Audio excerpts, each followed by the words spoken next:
Praise the Lord. Praise the Lord.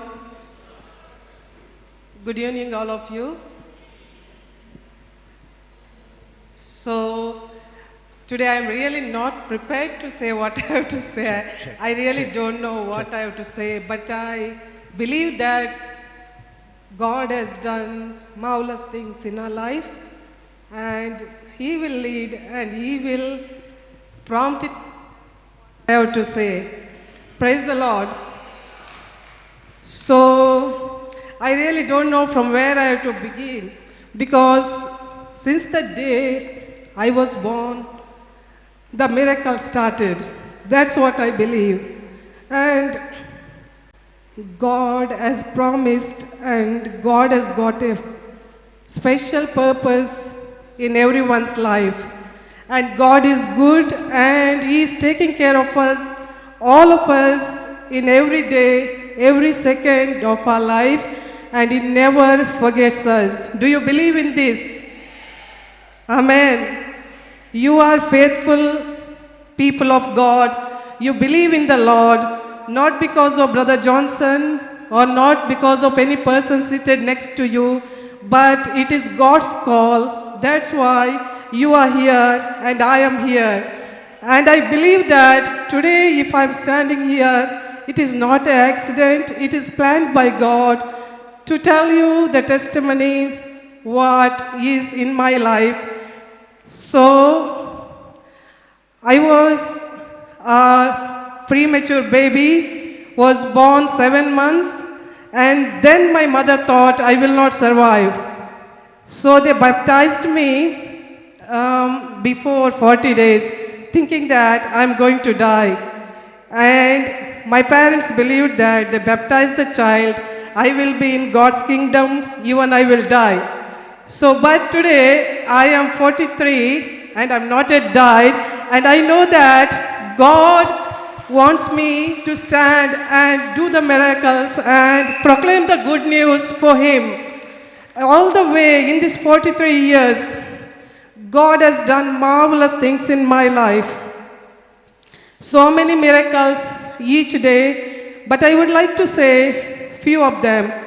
And I was married in 2001, and I had a very handsome and very good husband. My life was very beautiful with him. But the days didn't stand like that. God has different plan for us. What I never thought in my dreams, the things changed in my life. In the year 2007, I came from Australia to India, and from India I went to Dubai to visit my brother-in-laws. There I met with an accident where my first daughter Andrea was 11 months old, and my life, if it is not God's plan, I would not stand here today. I thought everything is ended there. I met with a severe accident in 2008, January, where I lost my husband in that accident, and even a doctor said, I won't survive. We 3 also will die in that accident. And somehow, it's God's plans. I survived, but major injuries, 70% of my health is gone, and doctors didn't believe that I will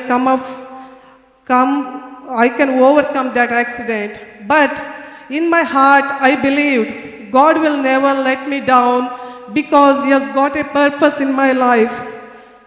So, God kept my daughter alive. She was only 11 months old then. And because my daughter is there, I had a hope for my life.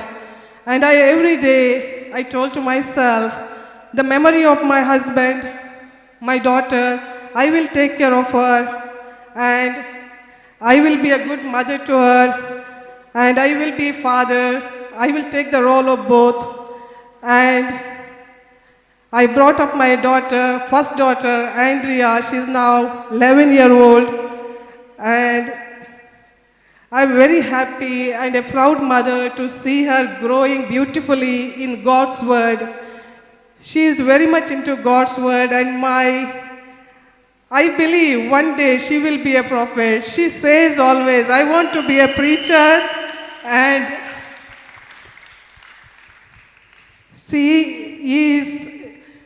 she's coming there, and she's got a little bit of weakness because of the accident, but she's doing very well, and God's prophets I am preparing for, and I believe that she will be a wonderful preacher one day.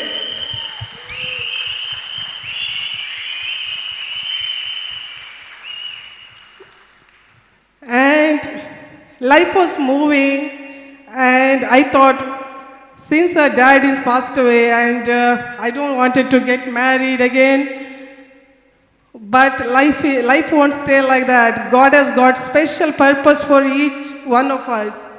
God never wants to see us in sadness, and He knew what He has to do with me. So, with my friends and family's encouragement, they were telling me to get married. So, I said, no, I'm not going to marry a man who is not married yet. I want a widower who has got a child. Then everybody was looking where we will get, but God has got a purpose. And I met my husband, Maxim, who was from the...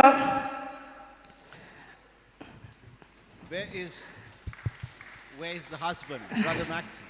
Oh, he's here, right here. Please come up here. Yeah, so he was a widower. He lost his wife with cancer, and he has a daughter, Melissa. So that was a perfect match for me, and I thought it was God's plan.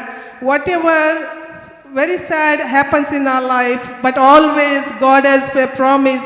God has got something for us. So I met a very handsome and good man. So praise the Lord for that. Check. Hello, check. So after that, we had two children, two girls. So we wanted a boy. So the doctor said, no, you won't get children now. So I said, okay, but not possible for you. But my God, everything is possible. So after that, I got a little boy, Aaron. So we are a very happy little family, God's family. Yes, and when we have done scanning and all, when I was pregnant, they said, no, you won't get conceived. But God gave us so many times what the medical science has proved to be not possible, that is possible for my God. Is that right? And I believe in that. Not once or twice, so many times in my life, what medical science said, that is not possible. Even I am a nurse, I don't believe in doctors. I believe in the Heavenly Father who is providing everything for us. He is the greatest healer. If you believe, your belief will heal you. So whatever deformities we have, just throw in front of the Lord. He will take care of that. And other miracle has happened. My leg, after the accident, I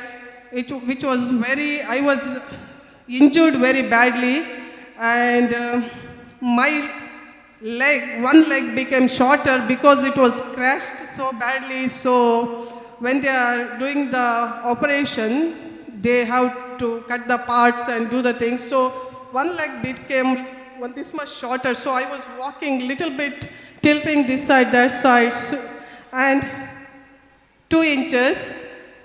And I never thought it is a problem. And one day when we are having a prayer meeting at my brother's house, he said, Brother was asking, he was in Skype, and brother was asking, is there any healings needed? Then I never thought it is a problem for me, so I didn't say anything. But my brother was like, oh, you say about your leg, you say about your leg. Then I told, oh, my leg is little shorter.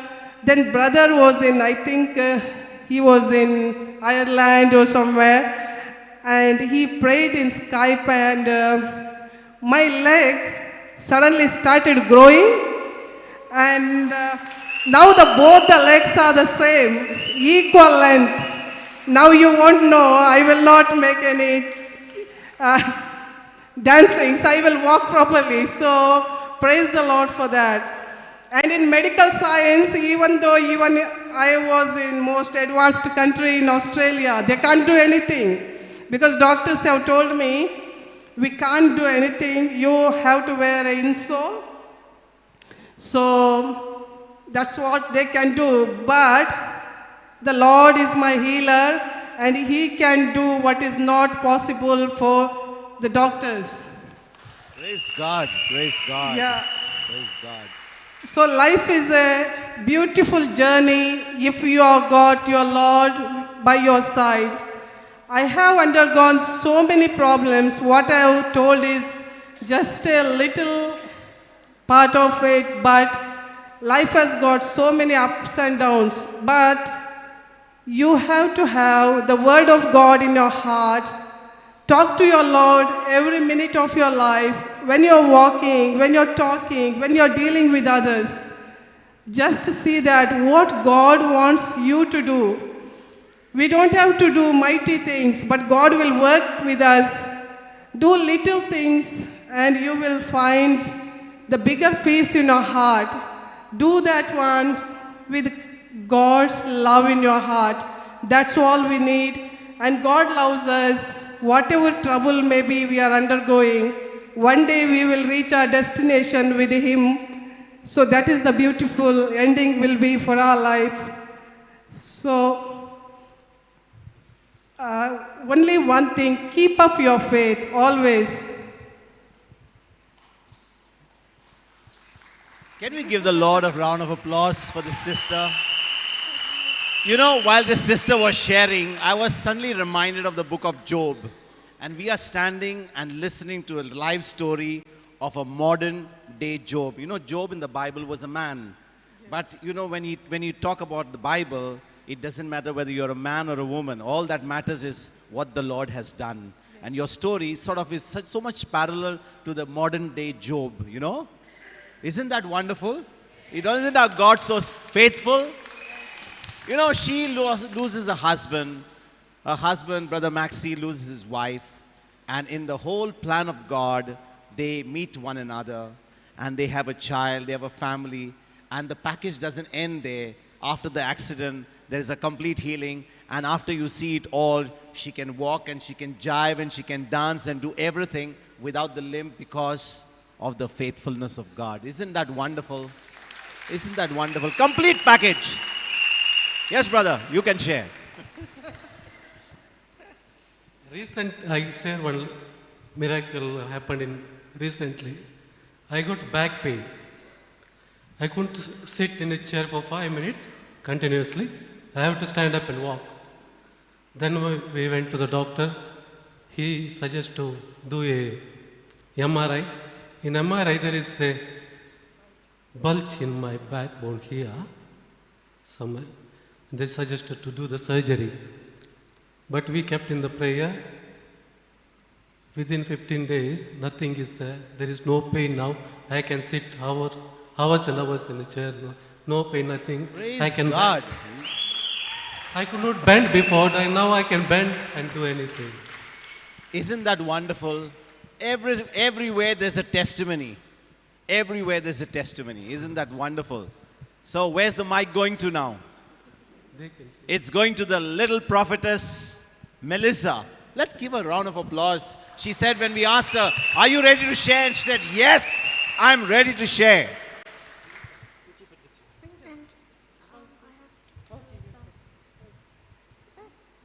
This, no.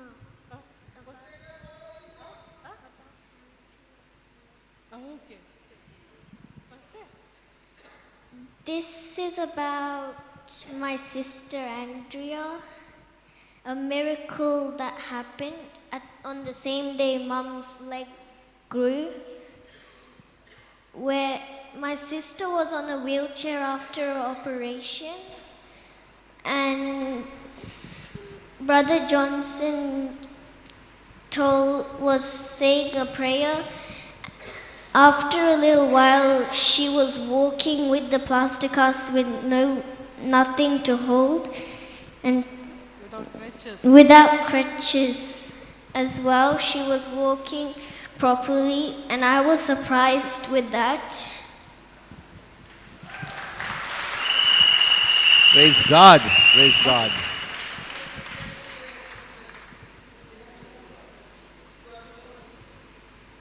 Yeah, she said that her sister had a problem with your leg. You had a problem you were in plasters.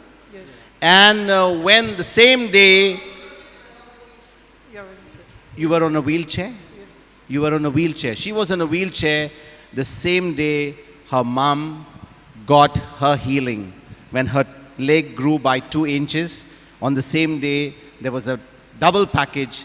She also was prayed upon, and she also received healing. She wasn't on the wheelchair from that day onwards. She was walking, and you can see her today standing. She's come up on her own, and that was the package, complete package.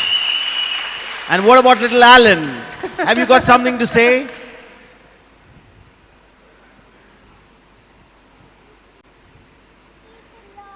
Praise the Lord. He says, praise the Lord. Praise the Lord.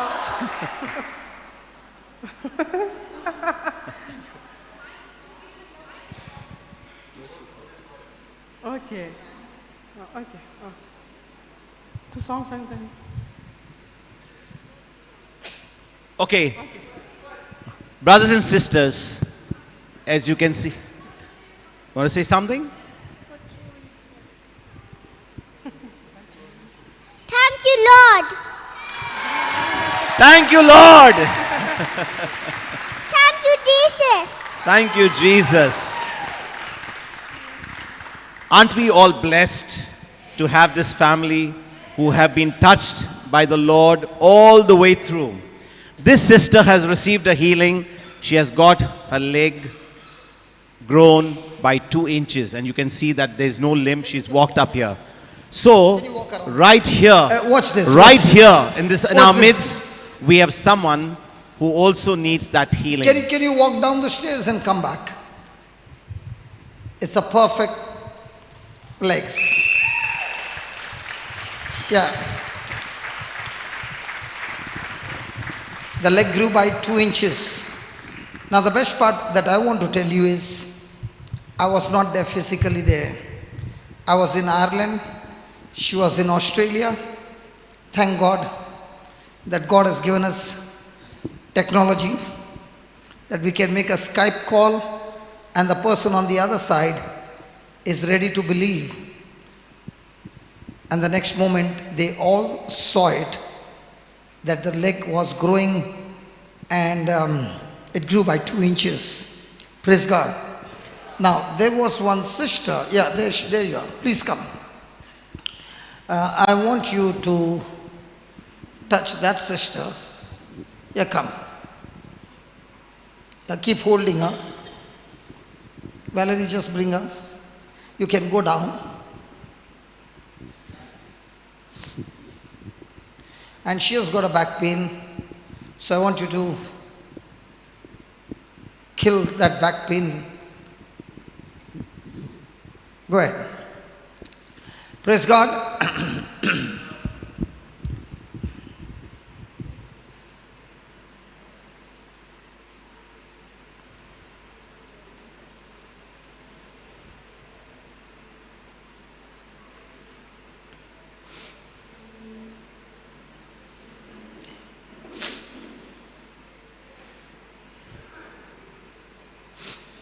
Isn't it wonderful that a leg can grow by 2 inches within few minutes on a telephone? So I want to tell you If you have anybody who is sick, we are going to make more and more videos of people who are getting healed and make it as a whole package. If you can send that link to anybody and those people start watching those videos, begin to understand the truth, pay attention to the prayer that has been said and believe, the very next moment you will find those miracles happening through those videos. Because whether the word of God was preached live or the word of God that you are listening is recorded, the power in the word of God is the same. Hallelujah. Hallelujah. Thank you, Jesus. Yeah, Vilma, is it over? Yeah. How do you feel now? Is the pain there or gone? It's gone? What is she saying? Little is there? Okay, leave your hand. Now you say, close your eyes. You say, close your eyes. Now you say, Lord Jesus, I have received the anointing. Come on, where are my brothers who are in charge of the mic?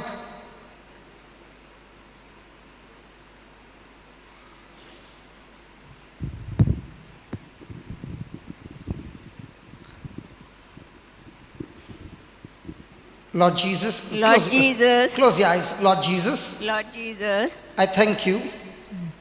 Lord Jesus, I thank you. I thank you. I have received I have received your anointing, one thing I receive. and therefore Therefore, I am strong. I'm sure I am healthy. I'm healthy. I am powerful I'm powerful. in Christ Jesus. I am Christ completely healed. Jesus. I am completely I'm healed, completely healed. and all the pain All the pain has left me and left me. in Jesus' name. Thank Jesus. Now Thank check. Jesus.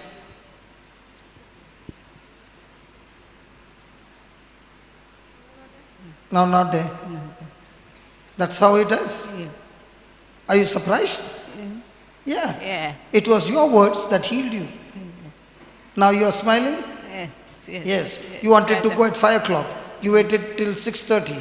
Yes. I know it was painful to wait. But did you get your miracle? If her leg can grow 2 inches, is God not going to help you? He's going to help you Sure. if you say the right word and believe the truth. How long were you suffering? No, 1 month. 1 month. Yeah. Are you happy now? Yes, I'm happy. So will you go to Thank the you, will you Jesus. go in your neighborhood and tell them what the Lord has done? No. I'll Will you say- go and tell everybody? Yes. I'm- Good. Yeah. Praise God. Come on. Thank Let's give the Lord a big hand.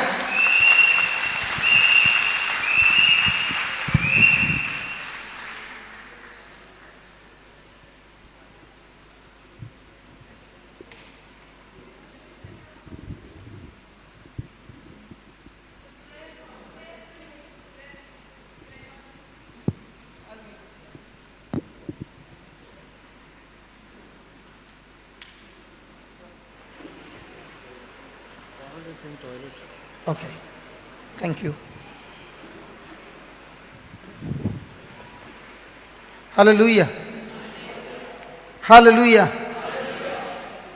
There's a mobile which I just put in my pocket, which was found. Whoever is lost can come and meet me. Praise God. Okay. Can you close your eyes? Father, we thank you, we praise you. Wilma just shared a testimony of what you have done through the power of the Holy Spirit, that her legs grew by 2 inches. Medical science cannot make the leg grow, which has already been cut off because of the damage that happened during the accident. But Lord, you are the God who said, according to the word, Hebrews 11 verse 2, that by faith we can recreate and bring forth a very good report. Even though the report was bad, faith can take the bad report and change it into good report. Thank you and praise you, Lord. The same anointing that brought a good report, as I stretch my hand, I speak to that one who is listening, who heard the witness. I'm talking to you, my friend. Believe this miracle, and right now, as you have believed and started thanking Jesus for your miracle, that faith rising in you is changing your bad report into a good report. I speak in the name of Jesus for a creative miracle. Creative miracle. Create new organs. The dead organs receive life of Jesus and function perfectly now in the name of Jesus. The creative miracle has ceased every malfunctioning in your body, my friend, and this creative miracle is bringing life of Jesus and recreating your organs. Wherever things have gone wrong, those things are being set right now in the name of Jesus. The same Spirit of God that made the leg grow, the same Spirit of God is healing you, my friend. The blind can see now, the deaf can hear, the dumb can speak, the lame can walk. The one who is in debts, in financial crisis, receive your breakthrough now. Marriages being restored right now. We heard the testimony that the wife lost her husband, the husband lost the wife, and Lord, I thank you that it is you who brought them together. The thief came to steal, kill and destroy, but Jesus, you came to restore and bring life. Just the way you brought recovery and restoration and blessing in this marriage, in the same way, Lord, you are the God who comforts us with all comfort, because you are the Father of all mercy. The comfort that they receive from you, O Lord, let the same anointing comfort people in their brokenness and especially in marriages.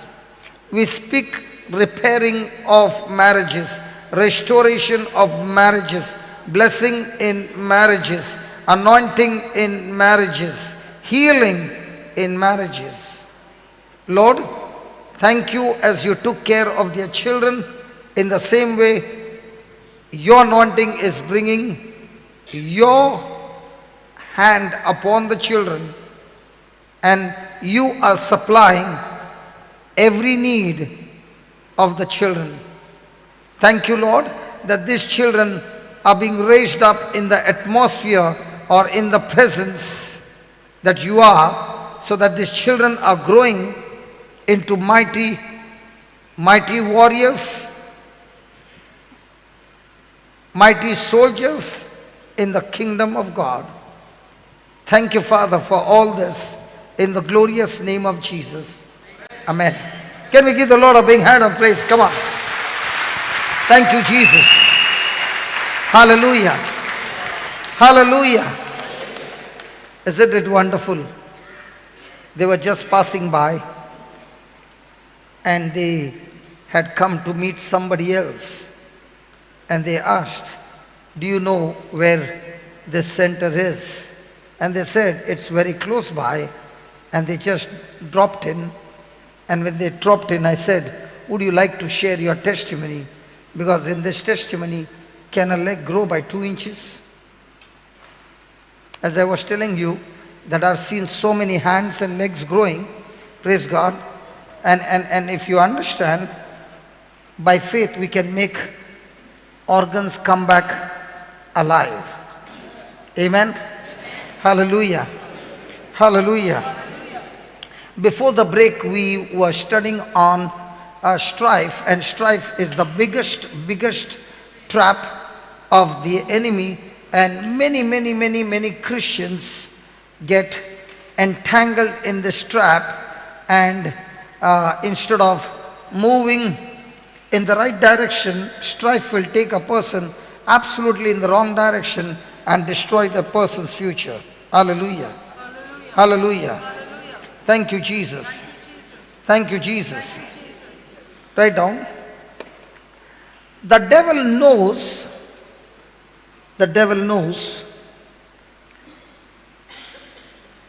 that getting a person in strife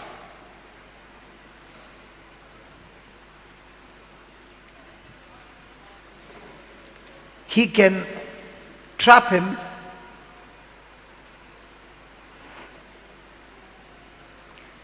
and keep him trapped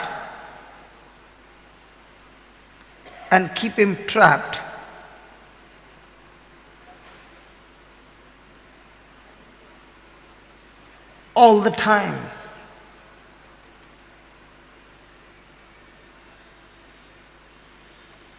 So that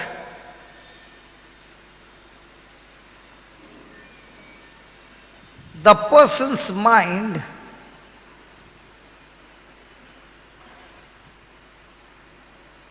is captivated that he is no longer feeding his spirit. Is that true? Hello, is that true? Has anybody ever been in strife with somebody? Come on, let's take a moment. Is there anybody who has been in strife with somebody? Now, when you are in strife with somebody, what are you thinking all the time? You are rehearsing, replaying the same thing over and over again. And when you are doing that, your mind is so much captivated that you have absolutely zero time to speak the word of God. And when you are so busy in doing that, your spirit is not only broken, your spirit is now getting weaker and weaker. And if you stay for more time, now your spirit is in the ICU care. Or you can say your spirit in the ICU is slowly going into coma. The devil knows it. And that's why what does he do? He gets you into strife. Praise God. Write down. It won't take long. It won't take long until you are critically weak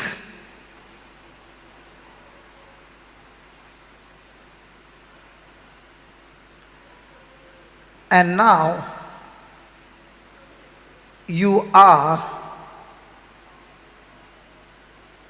easy prey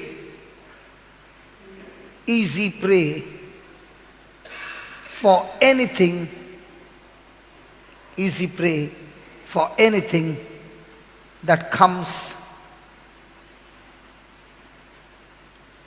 your way.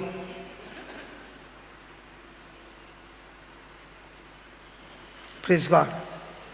Hallelujah. Now, why do you think Jesus gave us the commandment? What was the commandment?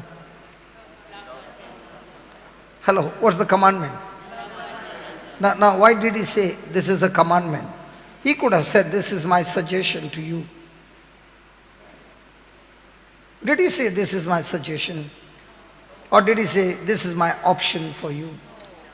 When he said, this is my commandment, means he says, I do not want you to miss it even for a moment. Because if you miss this, you'll fall into the trap. Did he give us a commandment that you praise God? Did he give you a commandment that you should pray to God? Did he give you the commandment that you should study my word? He did not give any of those commandments. He gave us only one commandment, and the commandment is love. So what should be the top priority in your life?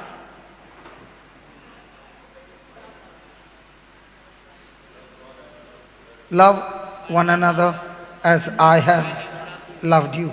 So how has Jesus loved us? Has Jesus loved us because we did good? Or because we were all the time good? Or did he love us when we were his worst enemy? We were rebels, we were stubborn, we were exactly opposite to what he said. But did he still love us? So what should be a top priority in life? To love everyone. And if you find difficulty in loving the one who irritates you the most, do you know? How many of you want to know what's your assignment for your life?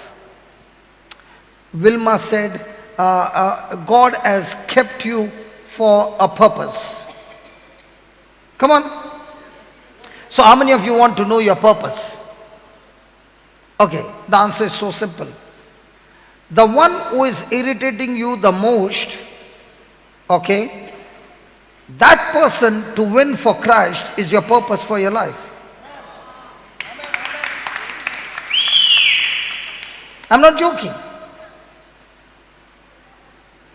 And when you make that your purpose for life, by the time you win that person, hasn't it changed your character? Hasn't it made you stronger? Hasn't it built you up your spiritual muscles?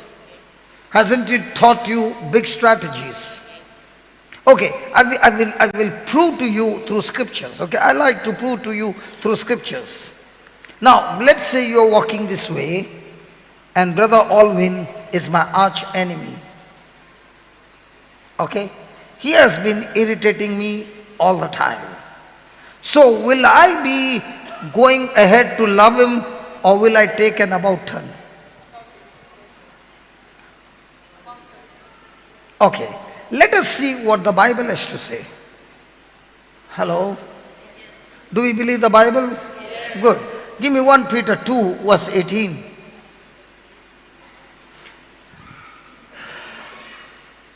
And give me different translations, please, okay? Servants, be subject or submit to your masters. Say that, subject. Or be submissive to your, or submit.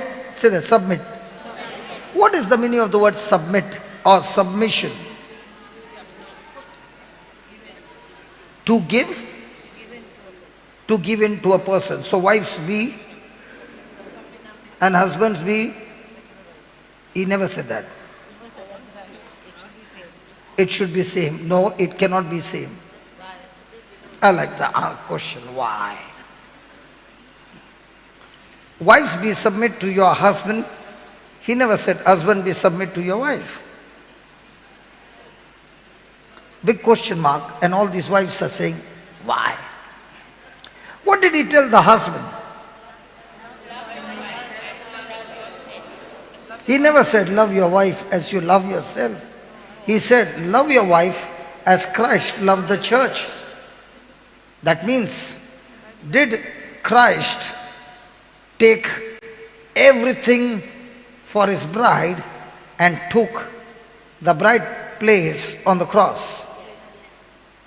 So for the wife he is saying only submit, but for the husband is saying be willing to die for your wife because of love, the way I loved the church.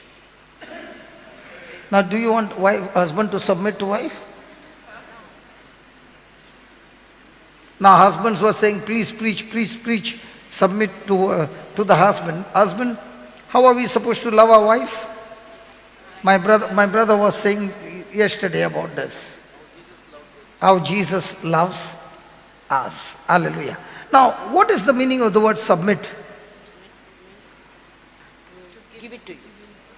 Give in. Surrender. Surrender.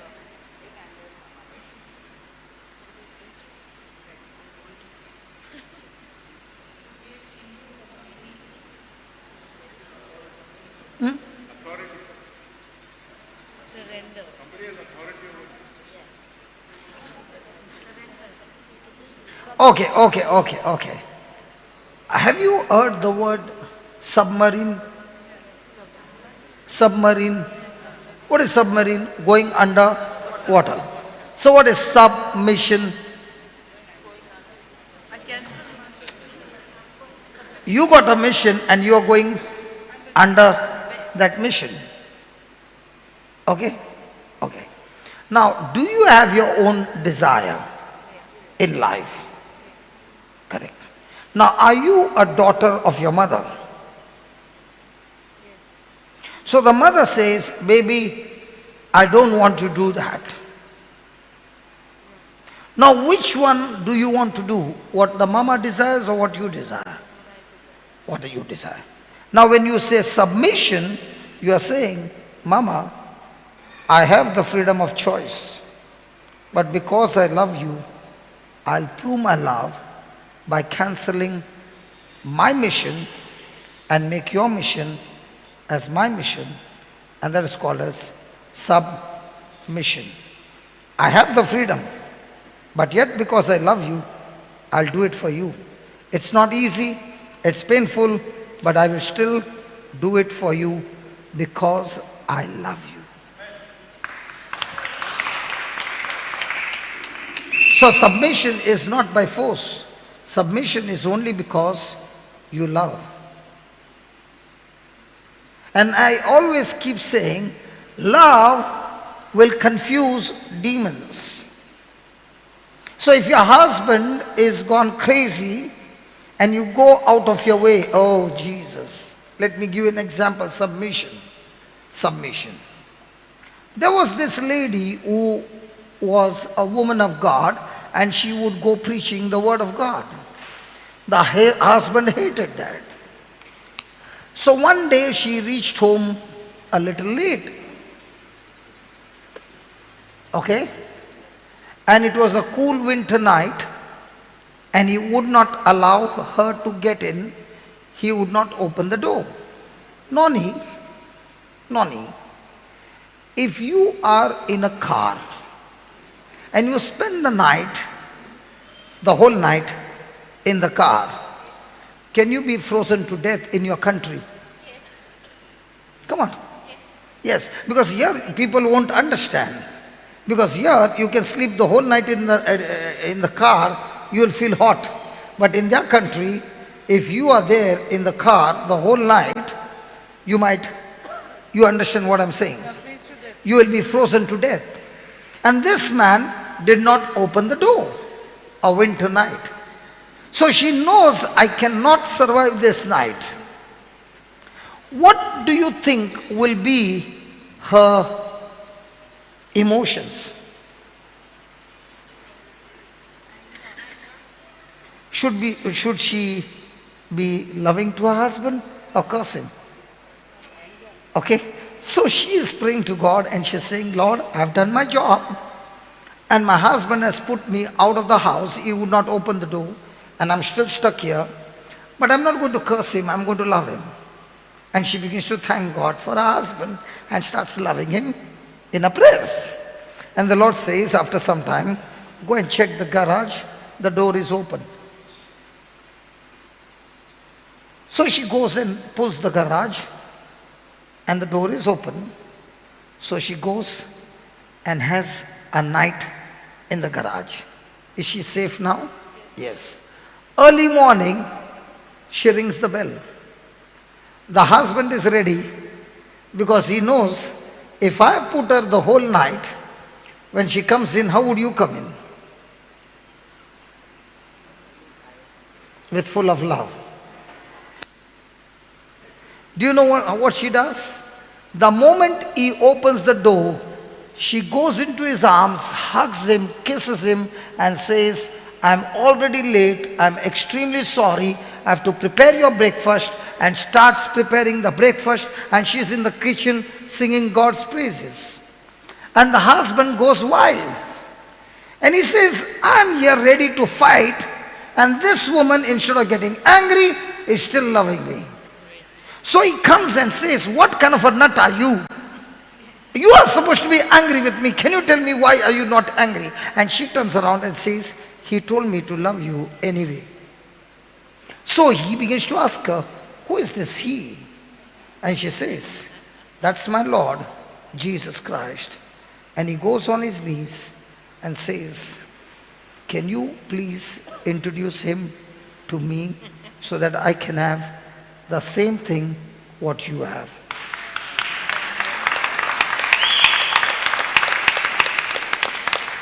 He gives his heart to Jesus, begins to grow, and that man who was a plumber, a man who is to be stammering, when he gives his heart to Jesus, he becomes a preacher. One day he says to his wife, I want to preach. Now, is she the wife? Yes. Is she supposed to be submissive? Yes. The platform was for her to preach, and the husband said, no, I'll go and preach. Does she argue? No. She says, you are my husband. I'm supposed to be submissive. Okay, go ahead and preach. And she sits down, and the husband stands. And she knows he's a stammerer. And she sits down, and he starts his preaching. And she's having tears rolling down. And she says, that's not my husband. Why? Because there's not a single stammer. The same man starts preaching, and I don't know the exact number, but in the 20s, he has raised 26 people from the dead. And there comes a time in his life when they say he gets the news, he's preaching somewhere, and he gets the news that his wife is dead. And this preacher says, doesn't matter, I can go home and raise her from the dead. And he continues to preach, goes back home, picks up a dead body, puts it against the wall, rebukes the death spirit to get out, and the wife comes back alive. And the wife says, why did you bring me back? I was so happy with Jesus. He says, if you are happy there, please go. And she dies again. His name is Smith Wigglesworth. My question to you is, did she convert him by preaching or by love? How do we want to preach? How do we want to convert our loved ones? With preaching? You can never preach to your loved one with preaching. You can only convert your loved one with love. So be submissive. It's too hard, Lord. I don't want to do it. But because I love you, I am willing to lay down. I'm willing to submit. To whom? Not only to the good and gentle, but also to the froward. Just put the ESV, please.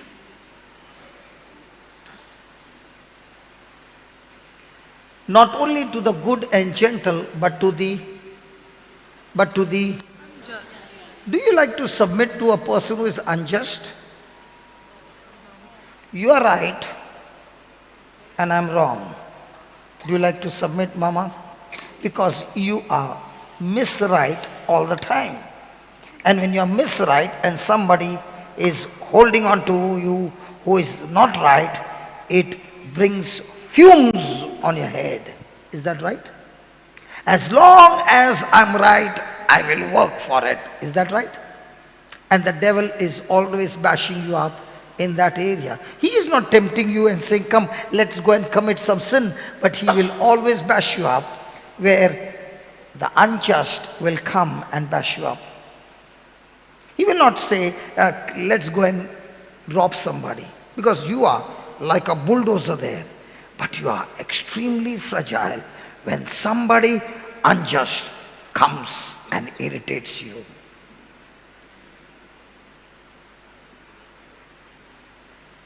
And at that time, you are not supposed to open your mouth, but pray for that person.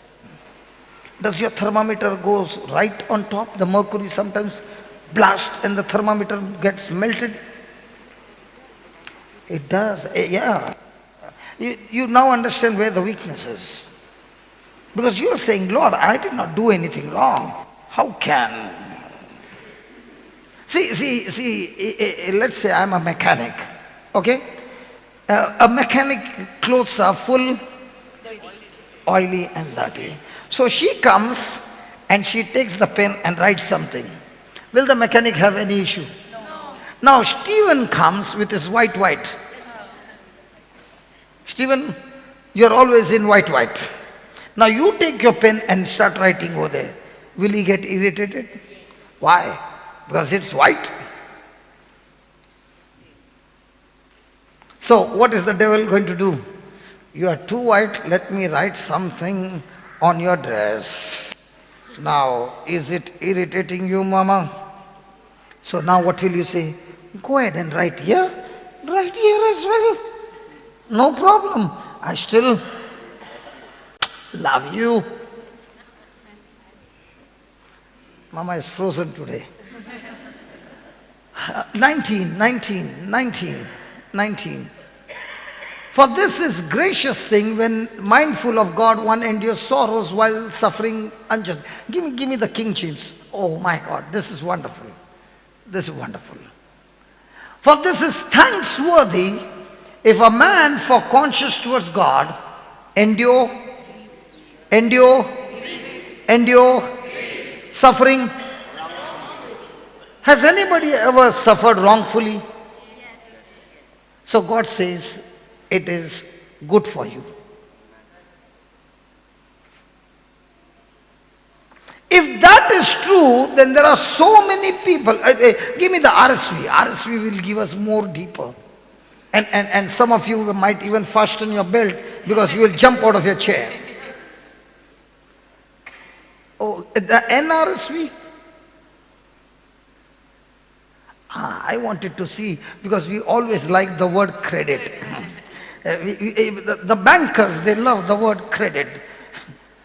Those who don't understand what is credit means money deposited in your account. Debit means minus, credit means plus, and he says it is a credit for you if you are aware of God being endured pain while suffering unjustly. Are people suffering unjustly? So are their credit account increasing? Not at all. Hey, not at all. When you go to the poorest of the poor in the villages, are they being ill-treated? Are they suffering unjustly? So is their credit increasing? Or they are getting more and more poor? So we should cancel this scripture. Okay, let me give you an example. John is working in my office, and every day I'm bashing him up. His confidence is breaking. He's so broken that he tells his wife, I've decided to quit. And the wife starts crying and says, listen, John, I understand your boss Johnson is irritating you, but remember, you're John. You're not Johnson, you're John. We have taken education loan for our children. One child last year, second child is in the second year of uni. The third child is in the 12th. The fourth one is in 10th. The fifth one is in 8th. And the sixth one is in 5th. And the seventh one is on the way. See, so many of them are all saying on the way. Brother, they are all blessing you. Praise the Lord. Okay. So he already said, praise the Lord, amen. He doesn't know prayer can do amazing thing. Praise God. Inside he's saying, Lord, please cancel that prayer. Okay. Now. The wife is saying, if you quit the job, do you know when you will get another one? John says, I don't know. See, I'm also at home. You are also will be at home. How are we going to repay the loans? So far, please understand, John. Please go. So this time John comes again. Now, is he coming to work? Yes. Am I going to trouble him now? Yes. Because it doesn't matter. I'm going to trouble him. But he is not quitting. But always I give him unjust suffering. He does the project. He does all the planning. Everything is right.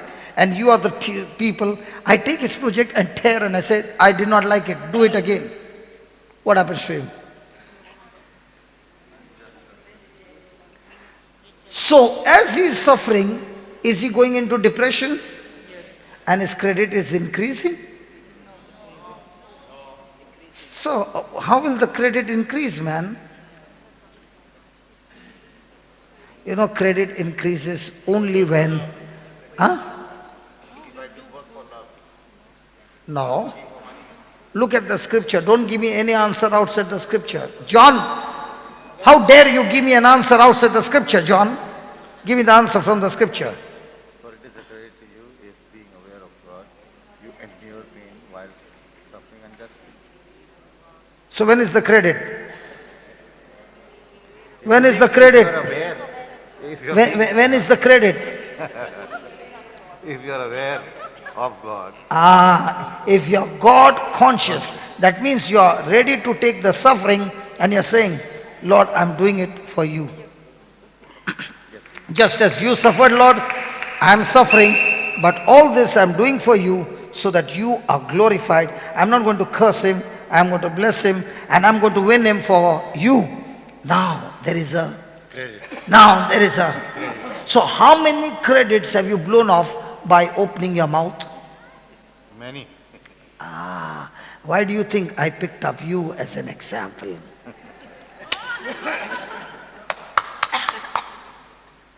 Because I also blew up many credits. Now when something unjust is happening, is it an opportunity for me to submit to God, resist that spirit operating in the boss, not the boss, the spirit operating in the boss? Have I passed the test? Now, do I have the crown? Along with the crown, do I have the credit and the reward? So how many credits do I lose every day? Valerie? Many. So are you going to continue to lose it? Come on, lawyer. The session is already given to you. You can open your mouth and tell the devil, section number 1 Peter 2:19 says, there is a credit in my account if I do not retaliate, if I do not cry, if I do not get depressed, but I start rejoicing. I can go and not sit on the throne. I stand on the throne and dance over there. Praise the Lord. Are you understanding? So is it a good news or a bad news? It is good news the way you respond. So if the enemy is using strife to keep me trapped, I can use the same strife and turn it around for a great reward. How? By being God conscious. So that now anything and everything I do it for Jesus. I do it in agreement to Jesus. I follow his orders. I follow his instruction. And how do you do it in a practical way? By speaking to yourself again and again. In the name of Jesus. I love this boss, Johnson. I love him. I love his spouse. I love his children. Lord, I do not curse them. Lord, bless them. Bless his marriage. Bless his children. Lord, let your wisdom be upon him. But I curse and I hate that spirit that is operating in him. Father, I thank you. Your Holy Spirit is upon Johnson. And Lord, you have destroyed that spirit that is causing strife over here. Lord, I thank you. Your spirit has taken over and the whole atmosphere in the office has changed. I love you, Jesus. I love you, Jesus. I love you, Jesus. I love you, Jesus. My boss is strong. My boss is healthy. My boss is powerful. My boss is completely set free. In the name of Jesus. Oh, in the name of Jesus. Now he loves me and I love him. Lord, you have changed his attitude. Lord, you have changed his character. Lord, you have blessed him. In Jesus' name. What happened? What happened? Big change. Now I have no more bitterness towards him. Have you made your spirit strong? So with a strong spirit now, are you able to love him? And when you are loving your boss, is there a credit in your account? So the devil was always stealing your goods. Now you are telling the devil, hey devil, I passed this test. Now everything you stole from me, according to the word, you have to restore 7 times. Are we learning some strategies? I said, are we learning some strategies? Yes. Now, how will you find your purpose? Yeah. Could you be a little bit more slow and repeat this? Go on the YouTube, the recording is there. Go on the YouTube, the recording is there. Hallelujah. Thank you, Jesus. I know that I know why you are asking me, because you want it to be written there so that you can practice it. Okay. But the recording is there. If you ask me to repeat the same thing, I won't be. If you ask me, brother, you preached today from morning for the last 30 minutes, repeat it. I can't. What's the next one? 20th. 20. How to find your purpose. How to find your purpose. If you endure when you are beaten for doing wrong, what credit is that? But if you endure when you do right, when you do right and suffer for it, you have,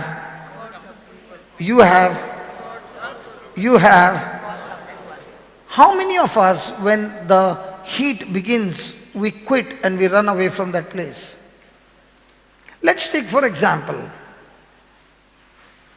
the enemy had planned to crucify Jesus. Did Jesus know that? Oh yeah. Did he say, I have to go to Jerusalem, or did he say, let's run from Jerusalem? So did he know that he would be crucified? Yes. Did he know he would be tortured? Yes. Was he still willing to go? Yes. Did he go there? Did he go through unjust suffering? Did he do it for his father? Did he get the victory? Yes. By getting the victory, could he go and save the whole human race? In the same way, my friend, when you go through unjust suffering and you quit and you turn your back and you change your direction, you have gone from God's purpose, which was not only about you, but so many other people's future and their generations would have changed. You know, when I gave you all the good news, everybody clapped. When I gave you the super good news where you have to suffer, nobody clapped. No, I understand. No problem. I understand. Because for us, our understanding is anything that is painful is evil. You go and ask any mother in this world who has delivered the baby. Before the baby can come, she gets a signal, labor pain. And labor pain is an indicator to the mother that the labor pain is saying, you had been waiting for 9 months. Your time has come to receive your miracle. And when the pain starts, the mother doesn't go on the horse to the hospital because she will kill the miracle. At that time, she is extremely conscious, extremely vigilant, that she doesn't even want to give a jerk. And she sees to it that first thing, she goes to the hospital. What is the pain saying? The baby is about to come. In the same way, when you go through some unjust suffering, what is that unjust suffering saying? A big miracle is going to take birth. Don't blow it up with your strife, but wait and operate in love, and the big miracle will manifest. Praise God. Praise God. Hallelujah. Now, my dear sisters, did you go through labor pain? Hey. My brother Arun, right? Arun, right? Anthony. I hope you are not annoyed with me because I'm talking about, now you got pregnant. Now you are not annoyed with me. Thank God. So I can talk. Praise God. Now, I never knew by me saying pregnant somebody can get annoyed. Praise God. Now, when the labor pain comes, is it painful? Extremely. Is it for 1 minute? No, some of them can go for 1 day, 2 day, 3 day. But now the latest ones will say, hey, I don't want that labor pain, and get me out. But when the doctor does, the effect of it remains for your lifetime. And what is normal is normal. Some hospitals, even if it is about to become normal, they'll still cut you.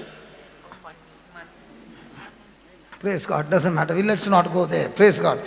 But the labor pain, what is it saying? So next time you are in pain, and especially unjust pain, what are you going to say? It's my labor pain. I wonder what baby is going to come this time. Because I'm not going to open my mouth and destroy the baby. I'm all excited, and I'm going to give God the highest praise in the midst of my unjust suffering. First thing, I'm going to take the credit in my account, and the second thing, I'm longing for the big baby. If you want to know, let me tell you, this baby came because of unjust suffering.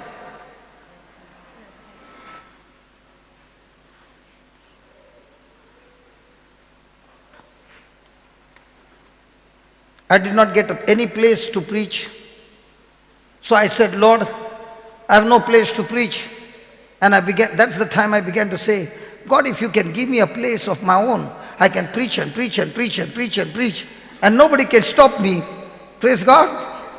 And what I began to say because of the problem, did not curse them, did not speak anything about anybody. And those days I did not know, but still I operated in love, and that love brought reward after reward, reward after reward, reward after reward. And now in 21 years, when I see the baby is here.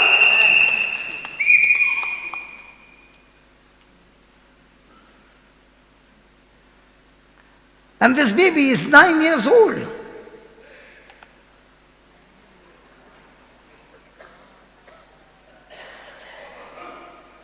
Is the baby good? Yes. Is this baby giving blessings to people around the world? Yes. Praise God. Isn't this baby wonderful that you can go up till 12:30 and nobody wants to say, stop it? You know what is my desire? This baby should be a place where when people go to sleep, the next batch comes and has a praise and worship the whole night, and in the morning somebody else comes, and this place will be 24 hours connection with God. That's my dream. That's my desire. That this place should not have the door shut and nothing is happening. Somebody said, brother, at 5 o'clock only the radio starts making noise. Thank God it's 5 o'clock. When you go, it's 24 hours 7 here. When these boys go to sleep, the MP3 is on. When they go for susu, the MP3 is on. When they go for bath, the MP3 is on. When they go to outside to do anything, the MP3 is on. They have no problem. Do you have problem, my boys? No. Hey, my boys in the house, do you have problem? No.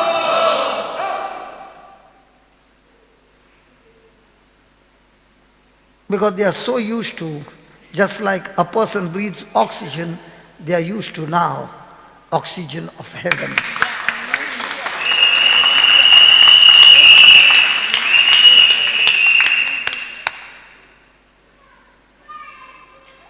Hallelujah. So do we need to walk in love? And the more and more you made that preparation, every time somebody comes against you, might be you might fall. I'm not saying you're perfect. You will fall. But when you fall, don't remain there. Get up quickly and say, the most powerful word is, I'm sorry. A person with pride will have very, very much difficult to say, I'm sorry. And a person who is humble will always say, even if it's not his mistake, will say, I'm sorry. And when you say, I'm sorry, do you know what happens? From heaven, every help opens up. Because it's called as repentance.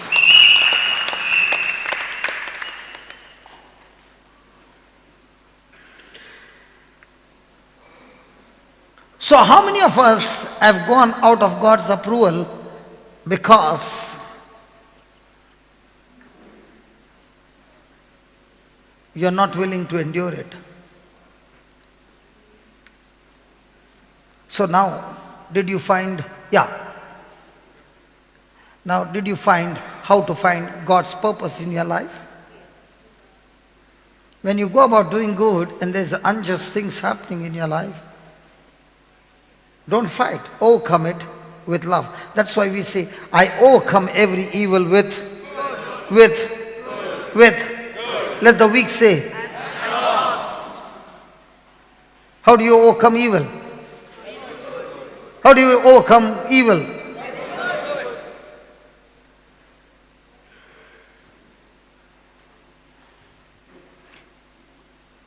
So, look at the formula. So, if the say, I am strong, does the Lord make him strong? Hey, let's study this formula. When the person is physically weak, he says, I'm strong in the Lord. Does the Lord then makes him strong? Or when he goes to the Lord and says, Lord, make me strong, make me strong, make me strong. Or he says, Lord, I'm strong in you. Which one? So when he's saying, I'm strong in the Lord, is he physically weak? Yes. But is he saying, I'm strong in the Lord? Yes. So when he says, I'm strong in the Lord, where do you think the strength comes now? From the Lord. And where's the Lord? In my spirit. My Lord is not in my head. My Lord is in the spirit. And that's why my strength doesn't come from my head. My strength comes from my spirit.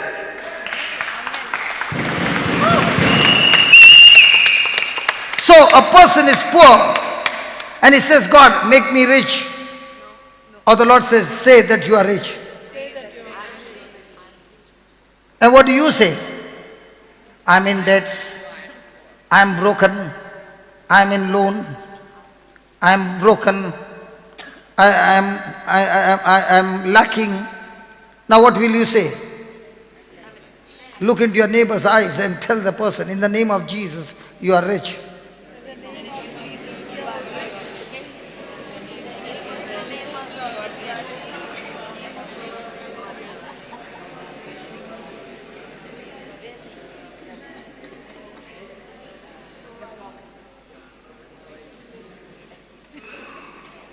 Why are you pointing only one neighbor? You don't have a neighbor on this side? Just because you love that neighbor, you are only saying to that neighbor? I'm just looking. He is only, I told just look into your neighbor's eyes and say to your neighbor. He's even touching her and saying.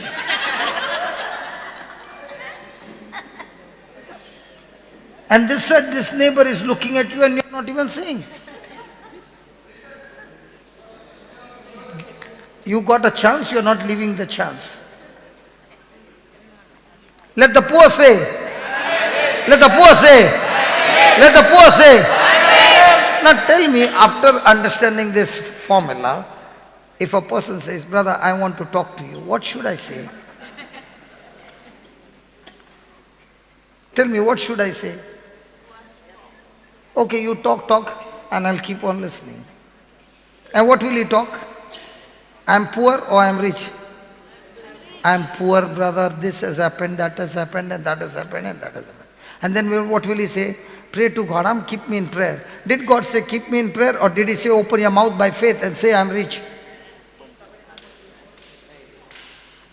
So somebody has got problem in his marriage, what will he say? I'm married? What did you say? No. Somebody has got some problem in the marriage. What will he say? My marriage is anointed, blessed, and completely recovered and restored. Praise God. Hallelujah. My marriage is blessed. My marriage is anointed. My marriage is prosperous. There is nothing broken. There is nothing missing in my marriage, in my family, in my children, in my household, in my generation, in the name of Jesus. Now, somebody will come and say, brother, I got something, some counseling. Which one do you want?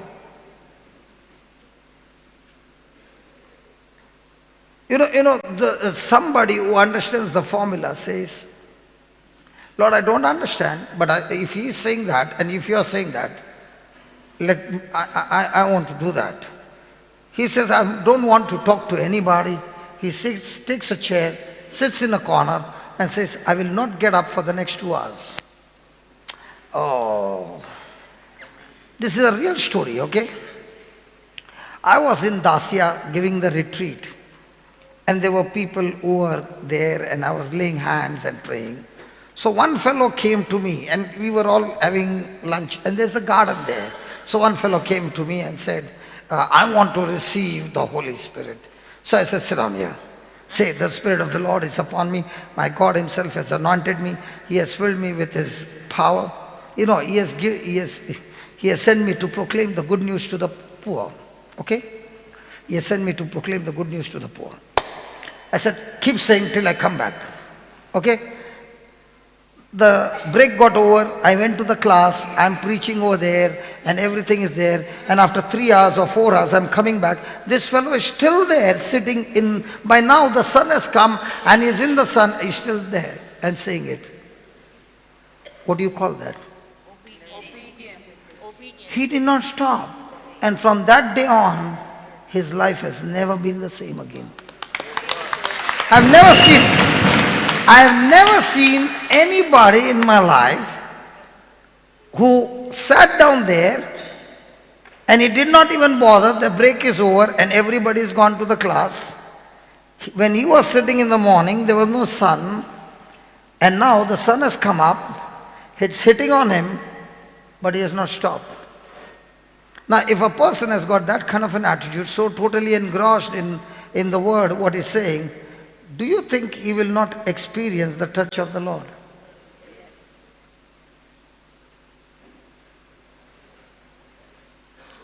That's why the Hindus, the Buddhists, they get the touch of the Lord quickly. You know why? Because they have got something called the mantra. And they can go on with the mantra, and they will sit in that leg position and go on and on and on and on and on. And if imagine we give them the word of God and they go on and on and on, when they get up they will be preaching Christ.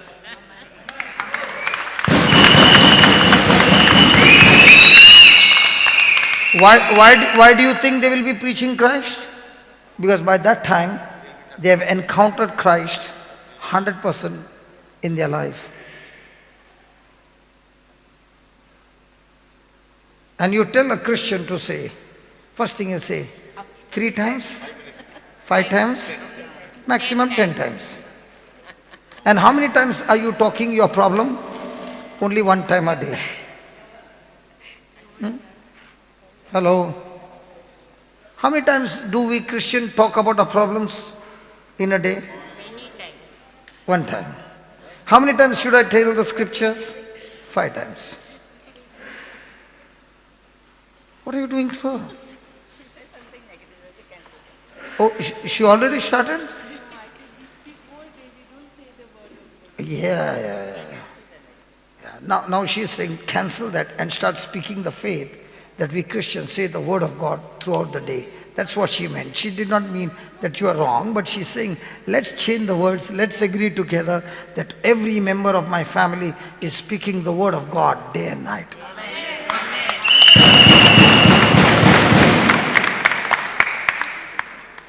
So write down. Is it helping you? Yes.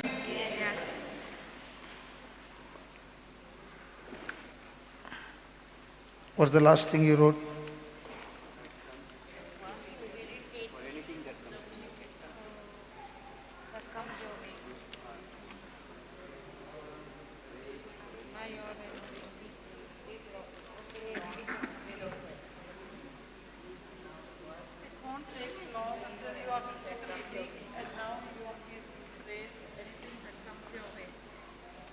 It's not there. That's, One who irritated. Before that, person's mind is captivated that he is no longer feeding his spirit. Then it won't. because there are many things that I'm talking on my own. Mm. Okay. That's why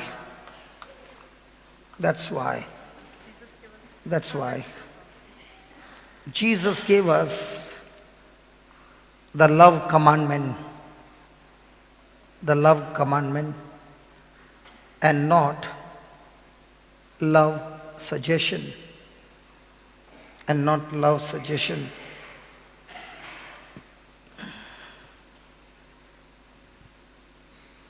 We don't have to fight and argue with people.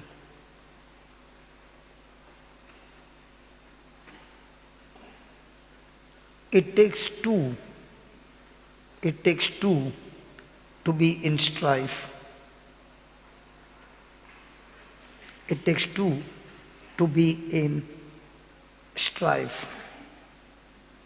Next line, please underline. And you can be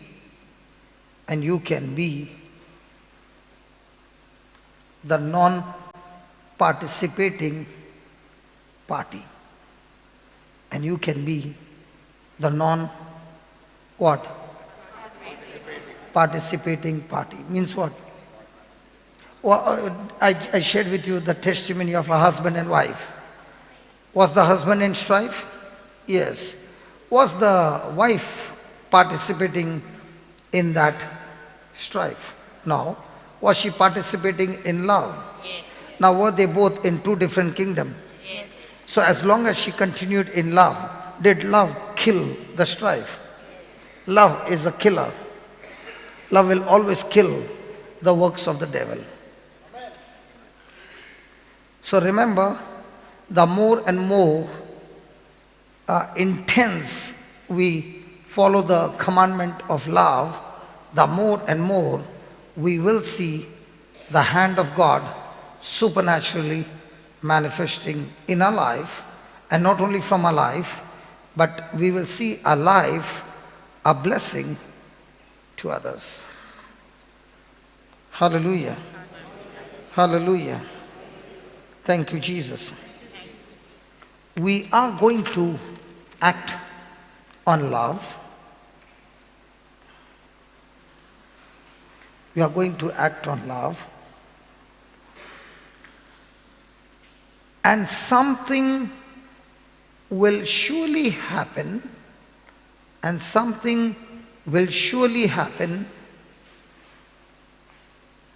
while we continue on love. When you continue on love, your spirit gets supercharged.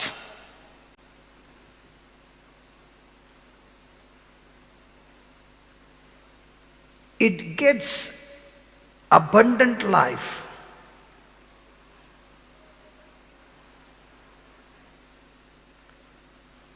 Because it is now loaded with love,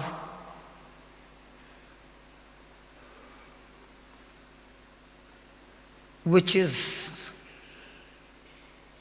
in the Word. Which is in the Word. Which is in the Word. Now, let me give you that proof that how is Word connected to love? How is Word connected to love? 1 John chapter 2 verse 5. Let's start with 4. 1 John chapter 2 verse 4. He that says, I know him, but does not keep his commandment, is a liar, and the truth is not in him. And what's the commandment? Love. So if a person says, I know Jesus, but at the same time, he is not keeping the commandment of love, the Lord says he is a liar, and such a person who is not keeping the commandment of love, in him there is no truth. And as long as there is no truth, there is no freedom. The person is captivated. The person is a slave in the kingdom of darkness. So what's the key? Keep walking in love. Make love the highest priority in your life. And when you walk in love, there is truth, there is prosperity, there is victory, there is fullness of God in us. Hallelujah. Now watch that verse number 5. But whosoever keeps his word, whoever submits to his word, whoever abides in his word, in him verily,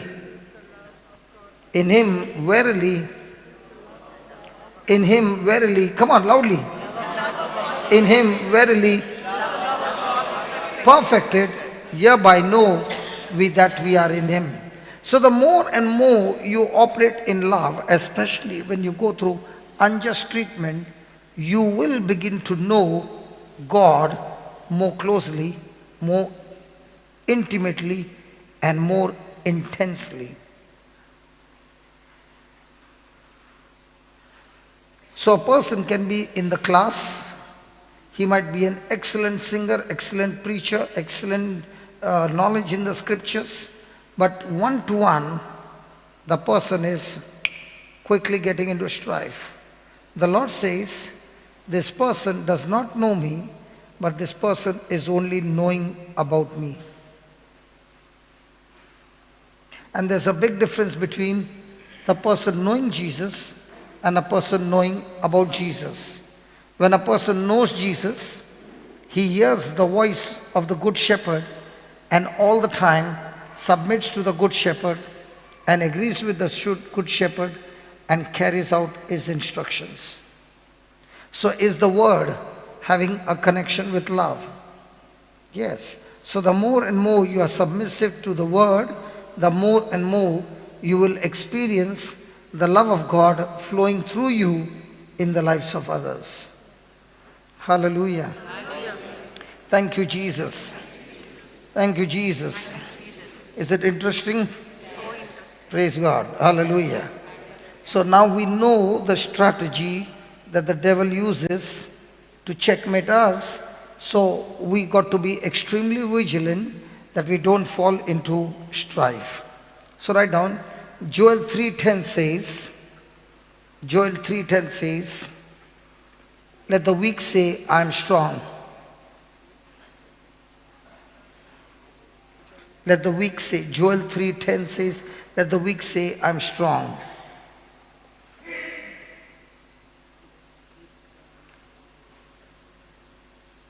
What should the weak do? What should the weak do?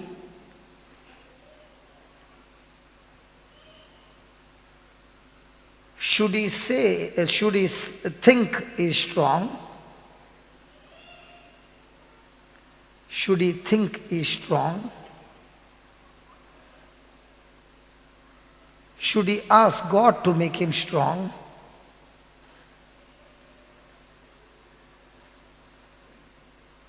Or should he say, I'm strong?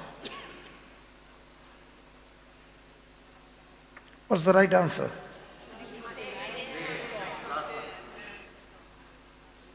Can you see how the truth has set us free? Yes. Hey, can you see? Now everybody is giving the right answer. Why? Wow. Because now you have the scripture that is teaching you God's strategy. Because when you say I'm weak, you are saying you're weak from your mind because you can sense you are weak. You are saying I'm tired because you are sensing in your mind that your legs are in pain and you're tired. But when you say I'm strong, you are not saying from your mind because you're saying from the Spirit, because He in you is the one who is making you strong. And when you say that you are strong, are you using your senses? No. Are you using your faith? Yes. Now, will faith make you strong? Yes. So, will faith make you rich? Yes. Will faith deliver you? Yes. Will faith restore you? Yes. Will faith empower you? Yes. Will faith do everything of the kingdom of God? Yes. And how do you get this faith? Here by here. By feeding your spirit with the word of God. So the more and more you feed your spirit gets stronger. When your spirit gets stronger, now through the spirit you begin to hear the word which is already deposited. And when you begin to hear, that hearing is called the Rhema word.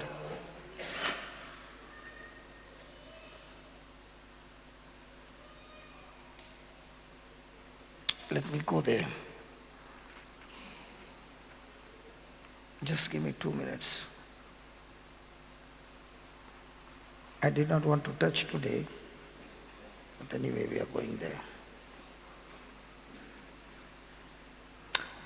Give me Acts 22, verse number 6.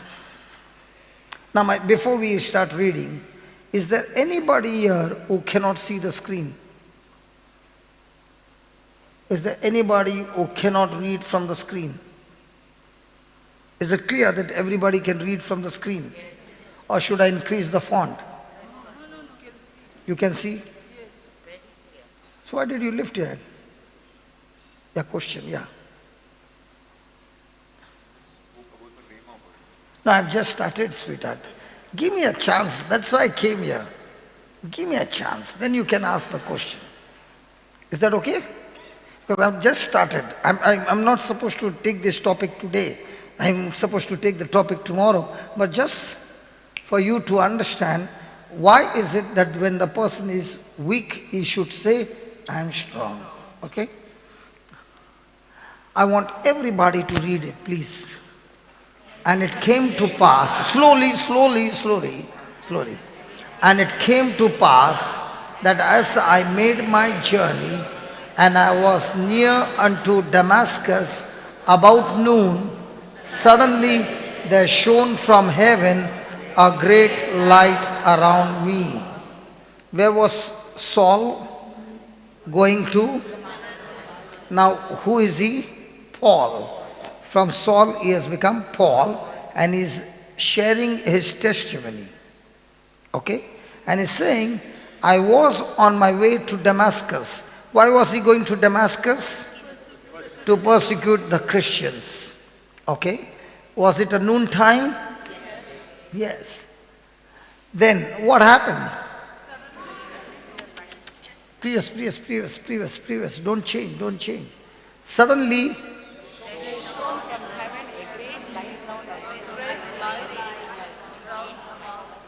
so how many of you can see the word light? Lift your hands up. On the screen. All those who can read the word light, lift your hands up. Is there anybody over here who cannot see and read? Just look at your neighbor, and if he's not lifting, ask him, can't you see? So tell him to lift his hand. Yeah, good. I want everybody's hand lifted up. Yeah, Jocelyn, you can't see? No, I'm just asking a simple question, yes or no? Sometimes don't go overboard. I'm asking a simple question. Are you able to see on the screen the word light? Lift your hand up. That simple question, when I ask, answer. Yeah, put your hand down. Now, all of you said you can see the word light. Correct? I believe you will not change your verdict. Okay, let's go ahead. 7. I fell and wow, that was good. That was good. What was good? What was good? What was good? Yeah, that slow motion was the boring. Yeah. Change it again. Good. Again. Yeah, please don't go to that slow motion anymore. Okay. I fell unto the ground and heard a voice saying unto me, Saul, Saul, why persecute me? Now, did Saul fall down? Yes. Did he see the light? Now, did he say he heard the voice? Yes. Come on. Yes. And what did he hear? Agreed? So Saul heard the voice. Saul first saw the light and he heard the voice. Verse number 8.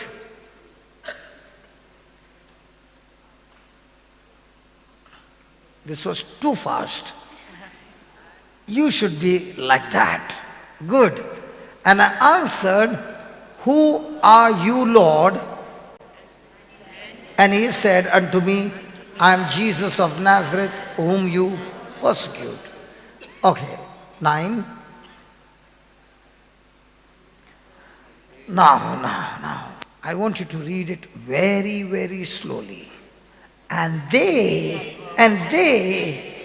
that were with me. Pause. They that were with me. So was Saul alone? Was a group with him? Were they all going together? Yes. So he is describing about those who were with him. They that were with me saw indeed. So did they also encounter something happening? Yes. Come on. Yes. And were afraid, but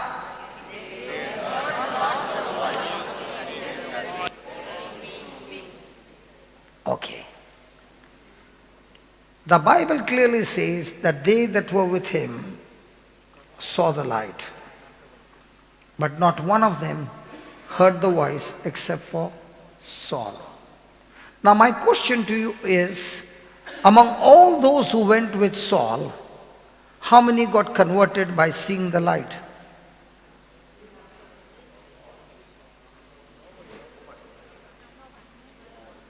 I'm asking you, along with Saul was a big group. They all encountered the light. Okay, they all saw the light.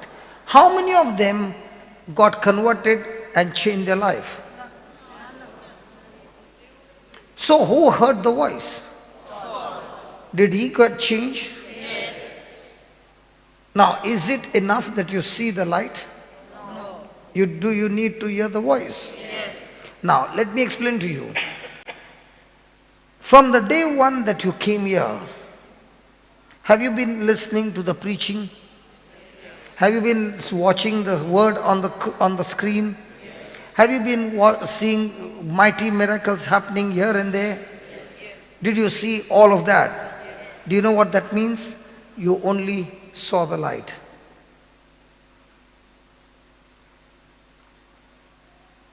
On that day when I was in Tuticorin and preaching, I was preaching to the whole congregation in the church. But the recording, somebody was listening the same message in the hospital.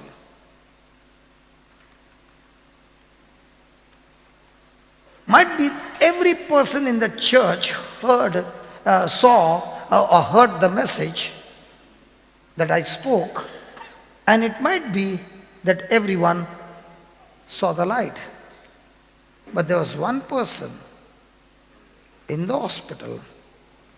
He was watching on the screen and he saw the light and he heard the voice of God saying, open your mouth and speak these words. So, when will a person hear the voice?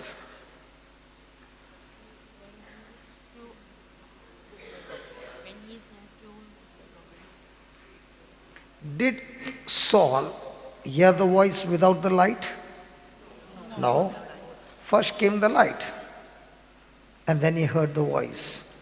My friend, you can be in a classroom like this for the next 10 years, watch everything that is happening around, and still not hear the voice. Because the voice will always come from the light. And the day a person hears the voice, from that day on, the person's life is never the same again.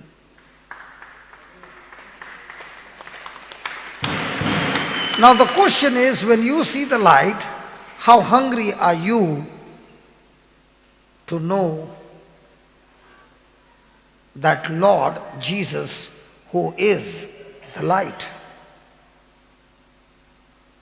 When I saw for the first time a priest preaching and the priest doing all those signs and wonders, I was crying and I was saying, I'm ready to do anything that you say, but I want what he got. At the next moment, I began to imagine. I used to be an extreme, stubborn person. Extreme. When I was a boy, I needed only 5 paisa to get a kite. My time, anybody flying kite? During my time, the kite price was 5 paisa, a little big was 10 paisa. And my mom all her life used to wear sari. And how do you think I would go and ask her the money? When she would be standing, I'll sit down there and they have these folds. I will just catch that and say, give me 10 paisa, otherwise I'll not let you go. Or 5 paisa. Because if she takes one step, it opens. There used to be no other method but sit down there and not let her go, even if it takes half an hour or 1 hour. But I would always find I would get my 10 paisa. And during the time of worship, I began to say, God, I don't know what you wear, but I am imagining I'm the same baby holding on to you, and I will not let you go till you give me what that priest has got. That's when I encountered Jesus, and I got the gift of tongues on the first day without anybody preaching or praying. I burst out speaking in tongues like a river, and it went on for 16 hours a day.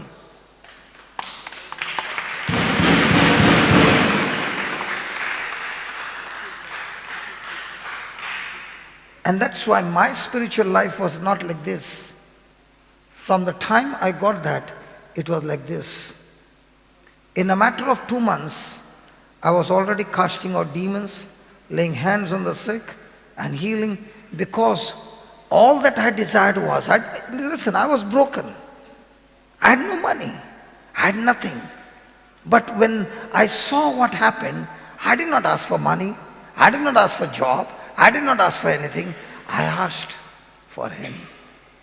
I want what he got. And I'm ready to do anything you tell me, I'm ready to do. That's when I heard his voice. And from the day I heard his voice, when I come and stand here to preach, I might have my notes, put those notes over there, but by the time I can walk, he has changed everything. And that's why I don't know what I'm going to preach the next moment. From that day on, these years, hear his voice. I've never seen a vision in my life, but this voice that I hear is absolutely crystal clean.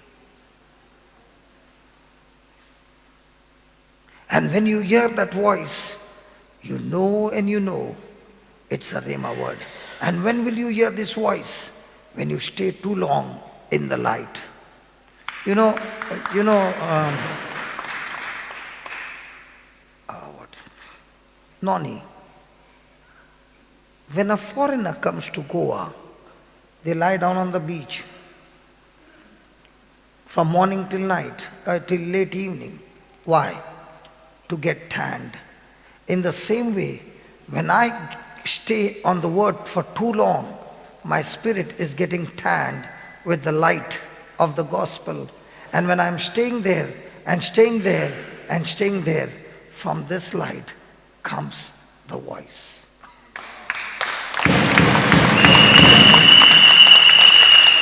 You don't get Rhema word just because you sat down for half an hour. You stayed there for half an hour and the next 23 hours you spent your time somewhere else. You don't get it. You get the Rhema word when you spend your time with God. Everything in your life is the Lord. And then when He speaks to you, you know, I missed it. There was a lady who had come here. Her name is Savita, but I don't know why I always call her Salvita. She's from Hyderabad. And do you know this? Can you see those glass on the other side? Okay. There was this person who had taken the contract to get this thing done. And there was this Miss Asia, Maureen, and she's a good friend of mine, and she was suffering from cancer. So I made a decision to go and meet her and spend a day with her in the hospital. So I took a morning flight and I was on flight. When I got down, I saw this brother at the airport who took this contract. Okay. So he said, where are you going? I said, I'm going to the hospital. So he said, oh, I'm just going ahead of the hospital. When are you returning back? I said, in the evening. He said, okay, I'll pick you up from the hospital. So I went to the hospital, spent my time with her, and I was coming back. This man had already made a lot of plans. So he took me to Salvita's husband's shop. He has a shoe shop, and we spoke and everything. And then her husband said, my son, he has a peculiar problem. If he is wearing a shoe, one shoe is 42 size, the other one is 44. Because on the heel, he has got a 2-inch extra growth. I think that's not what he said. Huh? He was a dancer and he started to grow.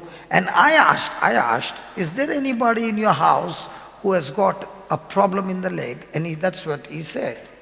So I said, can I get his phone number? So he said yes, and I have to go to the airport.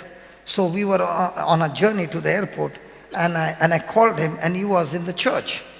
So I told him, can you just leave from your youth group and go to a place where nobody is there, and then we can talk. So he went to the basketball court, and he was there. Now, the Lord had told me that He's going to heal somebody with a leg problem, and that's when the father gave this message.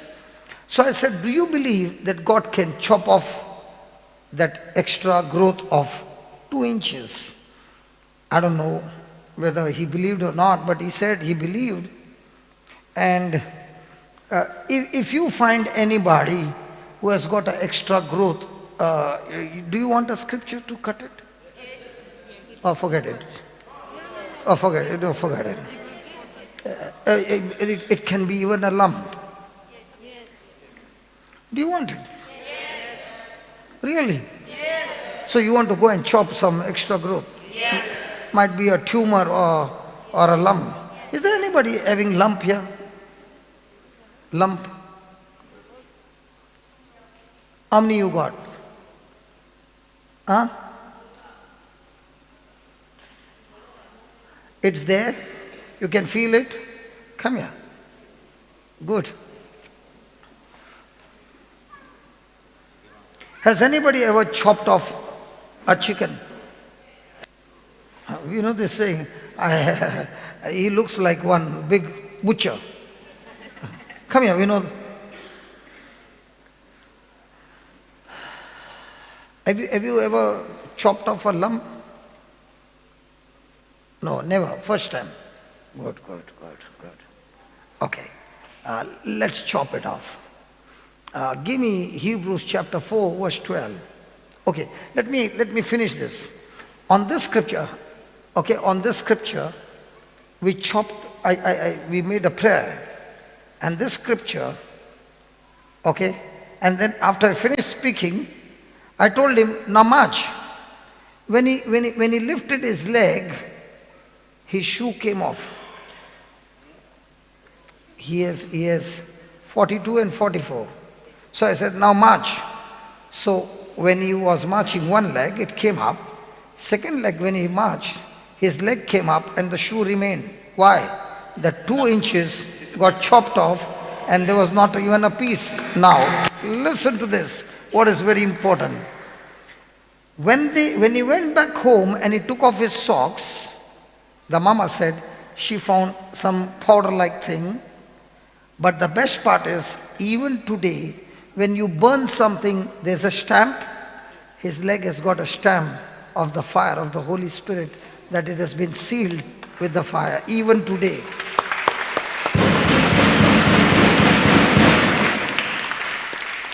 Now, she said she has got 2 lumps under her arms, right? So if I teach Vinod, can you also learn? Yes. And the Holy Spirit is the one who helps us to believe and chop it off. Jude, just go and put it, 3 or 2, yeah. Praise God. Now, let's read it and let's finish it. The word of God is quick and powerful. Hold on. Can you give me from the RSV?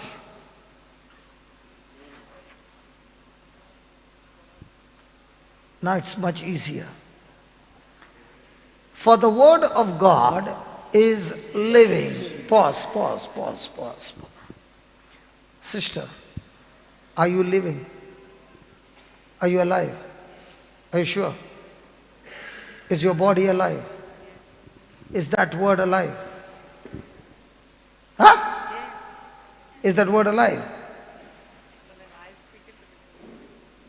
Is that word what you are seeing is alive?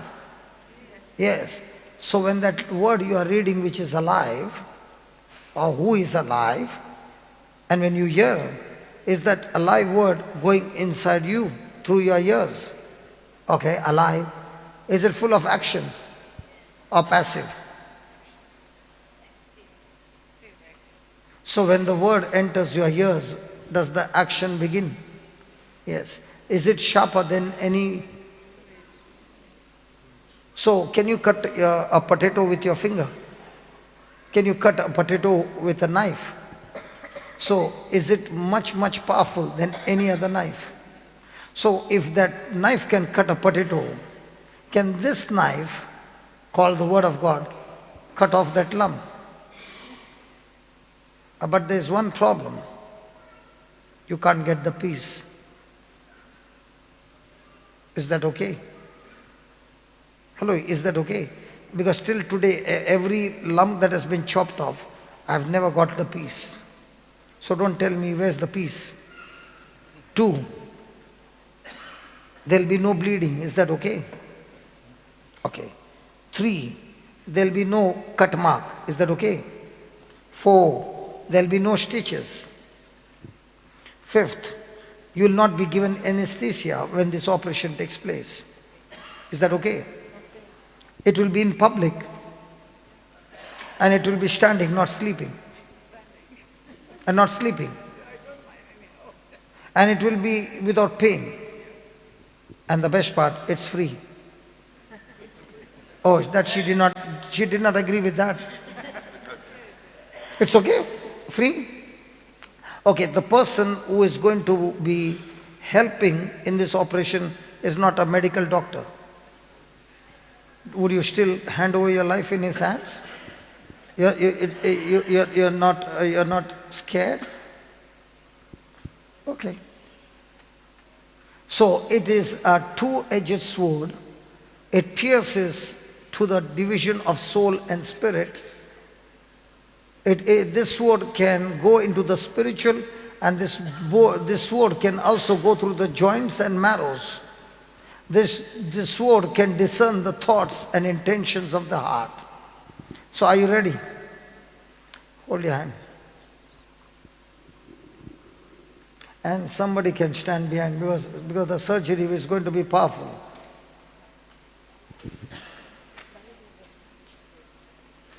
And Valerie, when you take your hand, put it under her arm, not from the waist. Because when she goes down, the dress will come up. Okay? Say this, brother. Lord Jesus, Lord Jesus, I thank you. I thank you. I praise you. I praise you. Thank you for calling me Thank you for calling me and teaching me and teaching me how to chop off how to chop off the lump the lump or any extra growth or any extra growth by using the Word of God. the word of God. The Bible says The Bible says in Hebrews in Hebrews 4:12, 4:12, the Word of God, the word of God, the Word of God the word of God is alive. is alive. The Word of God is active. The word of God is active. Right now, as this sister is hearing the Word, As this sister is hearing the word, this living Word this living word has already started the action, has already started the action, searching for that lump searching for the lump deep inside our skin, deep inside our skin, because this Word because this word is operative is operative. and the operation has begun. Now, and the operation has begun. The effect is taking place The effect is taking place right now. right now. Lord Jesus, Lord Jesus, your Word is a two-edged sword, your word is a two-edged sword, and with this two-edged sword, and with this two-edged sword, I chop off I chop off the lumps the lumps right from the root, right from the root, right from the root, right from the root. in the name of Jesus. In the name of Jesus, lumps be chopped off now be chopped off now from the root from the root. in the name of Jesus. In the name of Jesus, You have no authority you have no authority to be in a body to be in a body. in the name of Jesus. In the name of Jesus, You spirit of infirmity, you spirit of infirmities, I curse you, I curse you, I bind you, I bind you, and I cast you out. and I cast you out. Out. Out. I said out. I say out. Out. Out.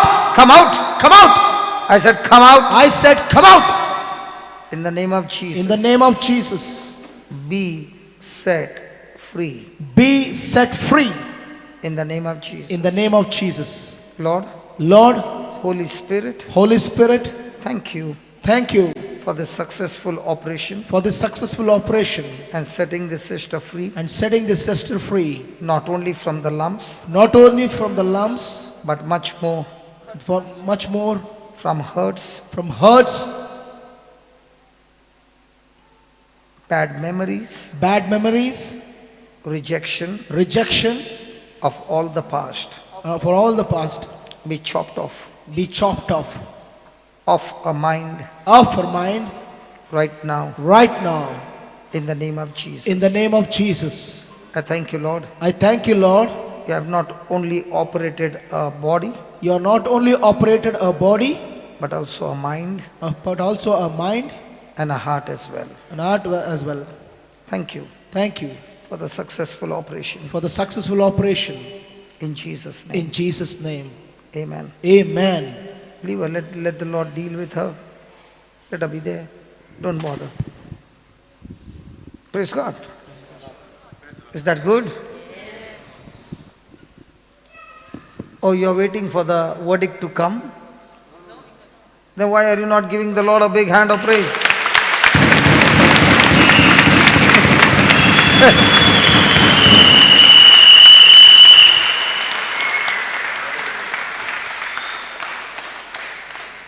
Again and again, I want to show you that everything that we have seen from the day one, we have been using scriptures. That's why the Bible says He sent His word. He created this world by His word.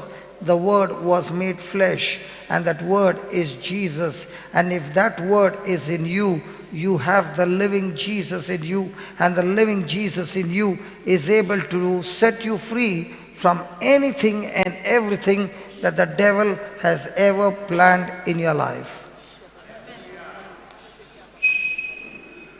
It's a sure shot surgery. And the best part is, God is looking for somebody who can stand in faith and say, Lord, I'm willing to trust your word. I commit myself to your word, and I'm ready to enforce your word so that you are glorified. My God is glorified. My God is a living God. He is a faithful God. He is a faithful God. He is a faithful God. Hallelujah. Hallelujah. Hallelujah. Hallelujah. He's not looking for people who have too much of knowledge for the word. He is looking for somebody who has the knowledge of the word and saying, let me demonstrate for you.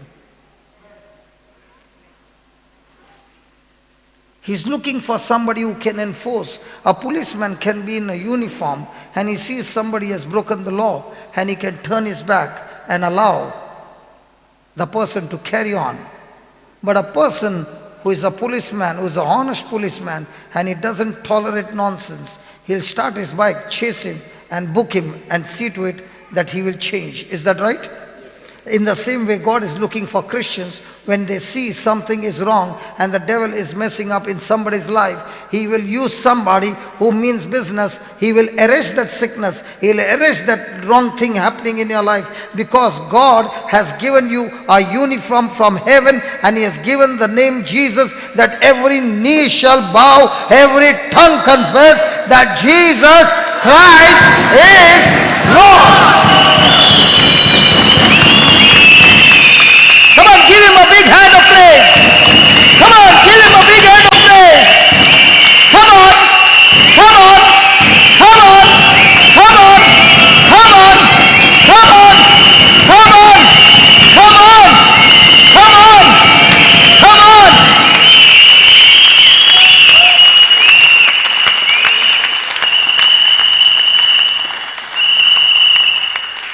That's why the Bible says the word of God. A word of God inspired by God, written by simple people. And that same God is saying, can you commit yourself to my word? Can you trust my word? Can you agree with my word? Can you live with my word? Can you apply my word? Can you do what my word says? And I will show you my glory. Hallelujah. Hallelujah. Hallelujah. So when a person is spending more and more time, like my Stephen said, Brother Gilbert said, I took that word and I kept on and on and on and on and on. Before the Rhema word could come, my spirit started getting filled up. And that's when the Lord gave me His wisdom. Is that right?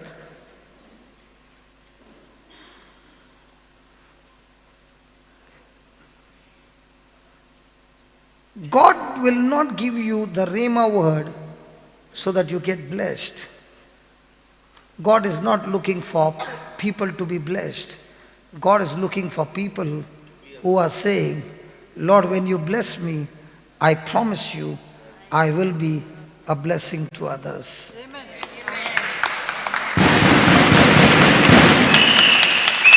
If that is not your intention, you are in the wrong kingdom.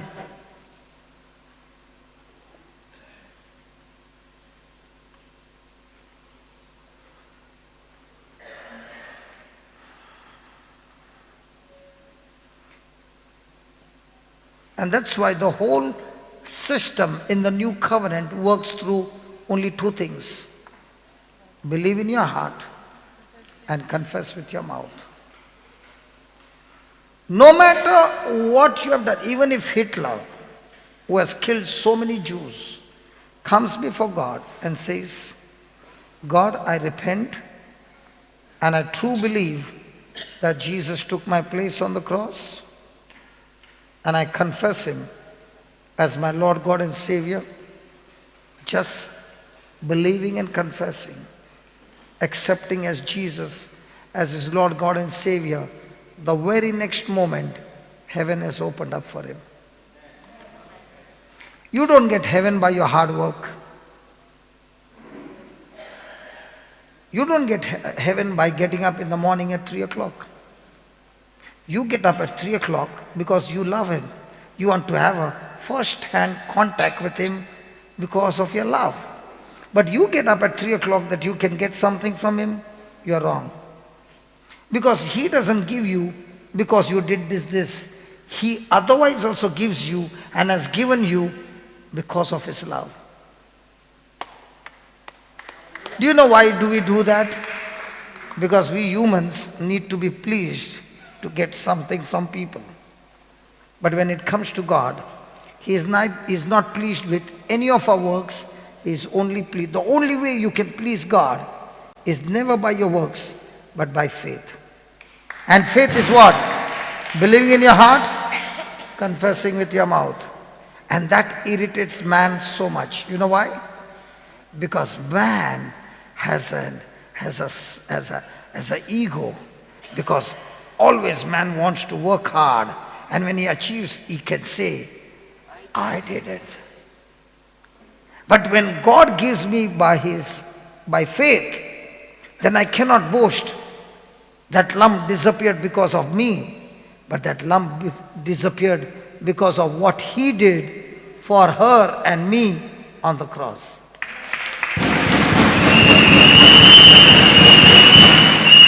That's why, as a Christian, none of us can ever boast of what you did. Because of your doing, nothing happens, but because of His doing, it has opened for us to get healed. If it was your doing and my doing, we are the most cursed people, because when you have broken the law, the first thing, you and I are destined to go to hell. But because of what He did, we are saved. Hallelujah. Hallelujah. Hallelujah. Hallelujah. Hallelujah. Hallelujah. Now somebody might say, it is so simple to say, I am strong, I am healthy, I am powerful in Christ Jesus. Hey, listen, you are not saying just words. Jesus said, my words are spirit and life. They are not words, they are spirit, they are life, it's alive, it's active, it's powerful. And what is powerful? What is powerful? Hey, what is powerful? Power is something that always brings result. We are using electric power now. If you switch off this power, what happens? At once there is darkness. So when you use power, it will always bring result. It will always change what is there. Now, let's say there was darkness and you switched on electric power. What happens to darkness? It is removed and a new thing is replaced because of power. You use a dynamite on a rock. What happens? When it explodes, what happens to the rock? The change has taken place. And instead of a rock now, there are small stones. So remember, every time you use power, it will change. physical things. Now here is a physical thing called lump. Now did we use the word as a sharpshooter? Or did we shoot all over? Did we use a point to shoot? So remember, when you speak the word, it is all powerful, and when you have spoken it and it has gone out of your mouth, that all powerful will surely change physical things for you, because that word is spirit and life, full of life of God, full of action of God, and it has the power to operate and touch even the mind.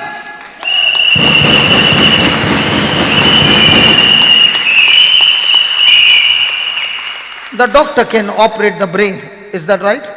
Can any doctor in this world operate the mind? But the word of God operates the mind, and that's why the word says, renew your mind.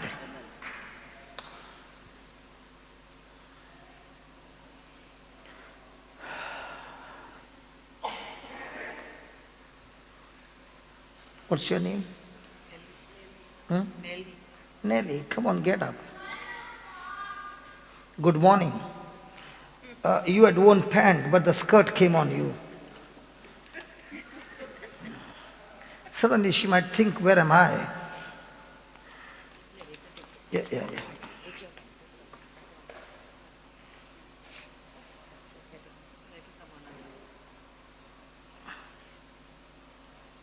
What's happened to her?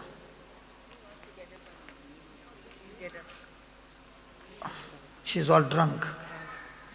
That's what is called. This is not Fenny.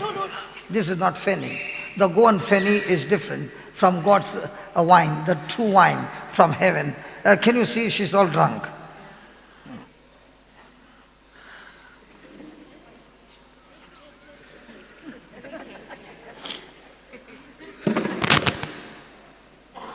Why do women drink and come to church?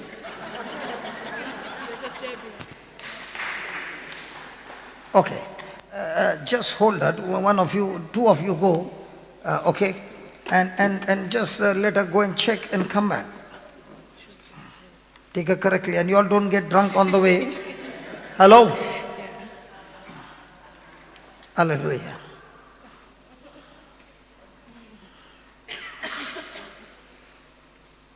Isn't it looking jhum barabar jhum sharab, jhum barabar jhum, jhum barabar jhum sharabi, jhum barabar jhum kali gataye.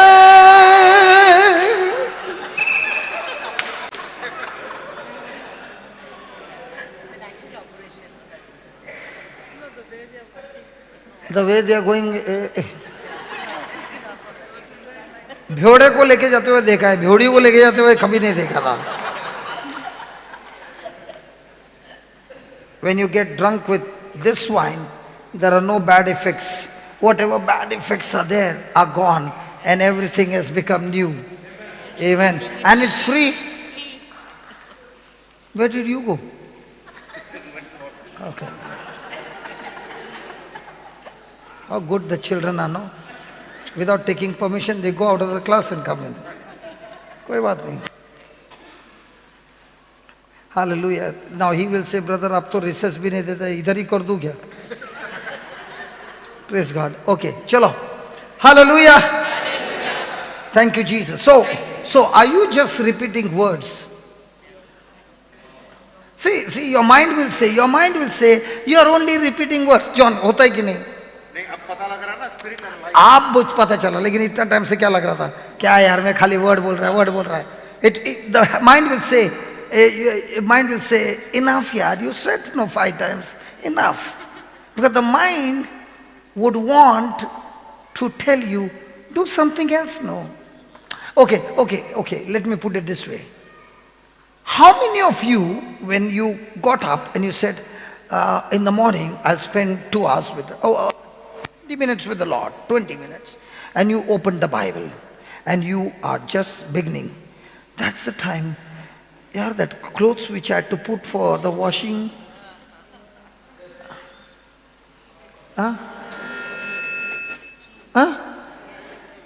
And the men, "Arey, that person, I told him that I'm supposed to call here now, different." Yeah. Why do you think it's happening? Because the mind is, the thoughts from the enemy is saying, don't do this. Because the enemy knows, if you continue to do this, it will destroy his kingdom. And that's why he will keep you busy with all things. Okay? Now, has anybody ever seen your favorite TV program? Oh, these people have never seen TV in their life. What liars, man. Kya liars. And I'm not talking now. Before, did you ever see? Okay. Your favorite program is going on. Now, do you remember washing machine? Kitchen? Anything? Or you are fully engrossed? But as you are watching, you say, after this I'm going to read the Bible. Jum barabar jum sharabe jum jum dhan da da da dhan da da da dhan da da da dhan dhan da da da dhan da da da da. Yeah. Yeah. Where did your specs go? Ah, it's there, it's there. So what happened? Huh? Yeah, because now she can't feel that hardness. She's saying, Gujguli hota hai. Soft. And it was bigger. It was reduced a lot. How big was it? So big. Both the sides. I told you he'll not get the peace. Hey, Vinod, you are the one who operated, or not me. What did you do with the peace, man? I was at a distance. You are the one, and it's recorded. See, if you want the peace, he was the one, not me. Isn't that beautiful? Such a big peace, and she can't feel it. No.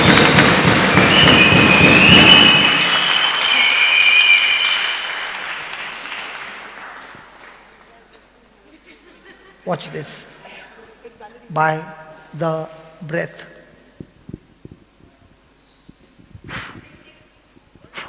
Stand behind. The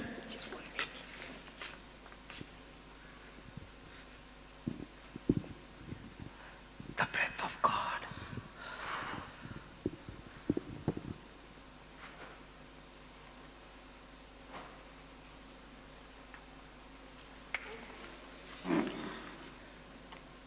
What happened? That's what faith is all about. I did the job, the rest faith has to do, not me.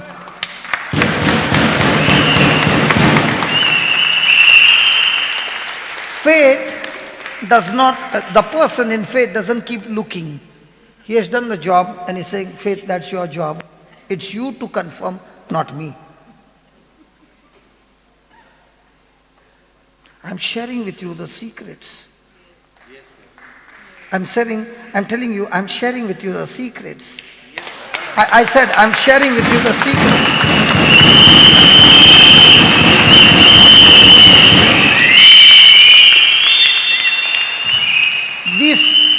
secrets. These secrets, you cannot get in a book.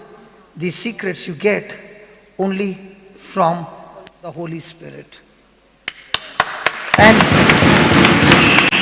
And when you share these secrets with others, he says, because you are a giver, I will give you more.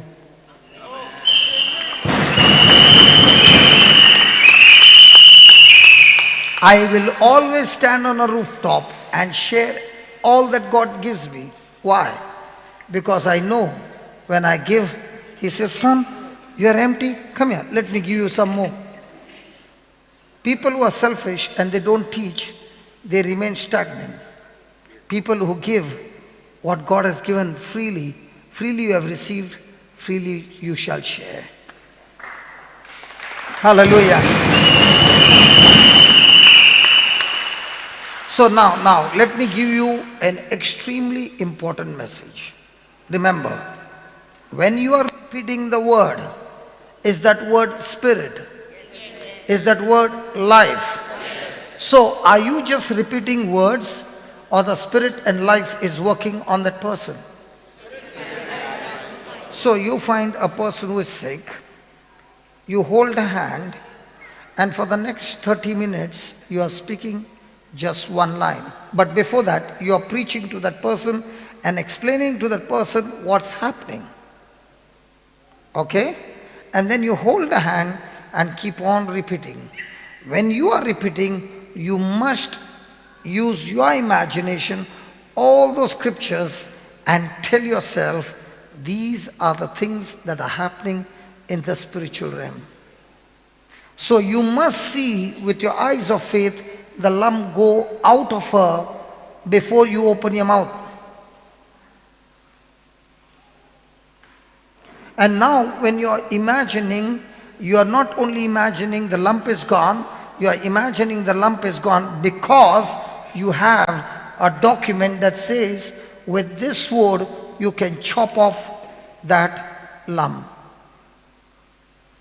Are you understanding? So the person of faith sees first, speaks first, and then the Holy Spirit brings forth the physical manifestation. The person of the world says, first let it happen, let the report come, and then I will believe that it has happened. So when you find a person who is sick or on the bed, and you're holding hands with that person, and might be the person can't even speak, but you're speaking those words in that person's ears, let's say for 30 minutes or 1 hour. What are you pushing in his mouth? Where's the spiritual mouth? Hello, where's the spiritual mouth? Where's the spiritual mouth? Where's the spiritual mouth? Where's the natural mouth? Where's the spiritual ear? So where do you need to push the food? So might be somebody can barely talk, doesn't matter. Go and speak in his ears. If you get tired in speaking, record the message, plug it into his ears with the earphones, headphones, and put a repeat button. And as that person is listening over and over and over and over and over and over again and again and again and again and again, what's happening? Spirit and life is flowing into that person's heart, and once that spirit and life is flowing into his heart, the person's heart is getting what? The person's heart is getting what? Stronger. As the spirit of that person is getting stronger, what is that strong spirit going to do? Attack that sickness, because when the spirit of a man is getting stronger, his immune system starts getting stronger and stronger and stronger. As the immune system gets stronger, the body is ready to fight back. I've seen people who are in coma that we took special permission from the doctor, put the sower and the seed in a person's ear, and only one track, 24 hours, the person came out of coma. I've not seen one. I've seen a few cases. You might say, the person cannot hear, the person's mind is shut down. I want to tell you, when the word goes through the ear, it goes directly to the heart. And when there is a deposit in the heart, the word of God continuously 24 hours 7, it affects. One of the best way that you can do is record some scriptures with your own voice. Put a repeat button, and on your mobile, connect it to your ears and keep it on. After some time, you will find, in the beginning it will be just that you are hearing, but after some time, you can actually hear the word no longer from the external ear, you can hear it from here. You can you can actually make out the difference. If it's your voice, let me tell you, if it's your own voice, the effect is extremely high because your spirit recognizes your voice. If you say, Father, I thank you for your anointing on my life, that now wherever I go and I preach the gospel, Lord, I thank you that your Holy Spirit confirms the word with accompanying signs and wonders in Jesus' name. And you're hearing it throughout the day. Okay? Now your confidence, your spirit has become so strong in that area that now when you go and open your mouth, you are not speaking just word, you are preaching the gospel right from your spirit, and by the time you're finished, the confirmation has come.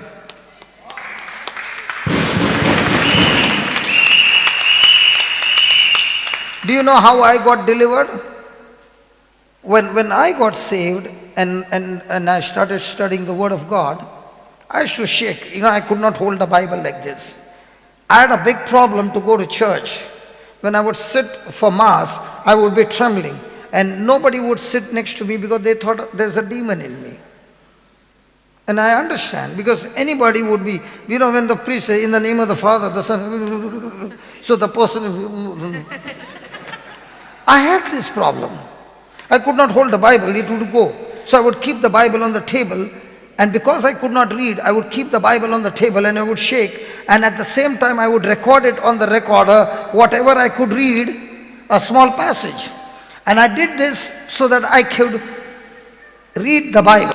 That's why I recorded. I did not know why, but I did it. And then I plugged it into my ears and I would play the old A side. By the time I finished the A side, before I could finish it was C90 cassette, before I could finish the 45 minutes, I would end up puking. And when I would puke, there used to never be a single grain of food. It would all be a sticky thing coming out of me. And this went on for 6 months. That's when I realized, if somebody is laying hands on me, nothing happens.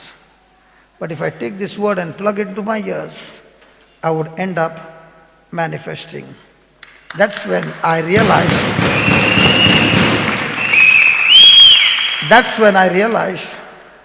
I don't need anybody to lay hands on me anymore, because I found the Lord Himself healing me, delivering me, setting me free, empowering me through this gate called the year.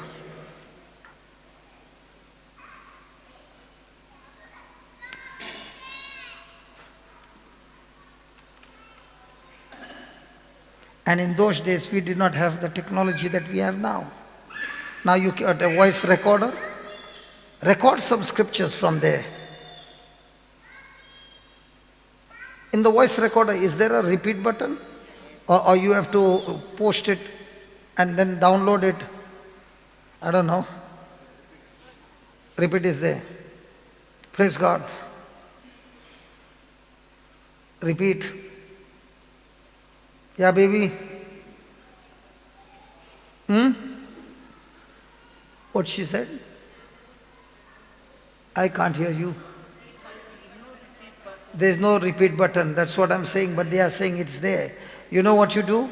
You post it on the email, okay? Download it so that now it gets into your audio message. There on the VLC, you can play it on a repeat button. That's how I do. Ulander,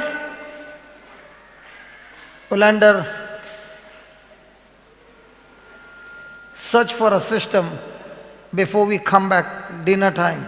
How can you record? And it has to go on how to get it repeated. I want it before we come back. You know, when you give the people, Vincent, a project, we record the voice on a mobile, and while playing it should go on the repeat mode. Find an application, do whatever you want. By the time we come back for dinner, we want it. What do you say? Yes. I said, what do you say? Yes. I said, what do you say? Yes. Good. If we got these intelligent people, their job is to find the solution. Ask God for wisdom. Won't it benefit all of us? I said, won't it benefit all of us? I said, won't it benefit all of us? How much does it cost now? Just an headphone, a earphone. And might be many of you don't have. How much does it cost? $100? And you don't need a hi-fi one. You need only a one by which you can hear the word, because there's no music there. And if you want, you can put some music. I am strong. I am healthy. I am powerful. Tan, tan, tan, tan, tan, tan.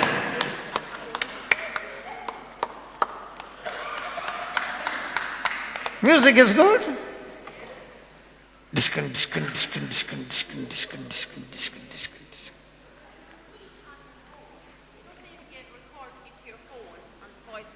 There's a repeat there. So you Only on iPhone. Oh, this is a smartphone. It's not, well, it's not an iPhone, it's a smartphone. Okay, which is your app? There's a repeat button there? Yeah. It's just, you go just into... No, which is your app? Apps into No, just go back. It's this apps into... No, which one is that? Voice recorder. The voice recorder. And the list that you've done. Okay. Olander will put it on the screen, okay? Okay, we'll put it on the screen. We already got the solution. Thank you, Noni. Android also. Okay, we got solutions. See, when you open your mouth and ask, you will always get. Ask and you shall receive. Praise God. Hallelujah. Thank you, Jesus. So all those who are sleepy, say that loudly. Hallelujah.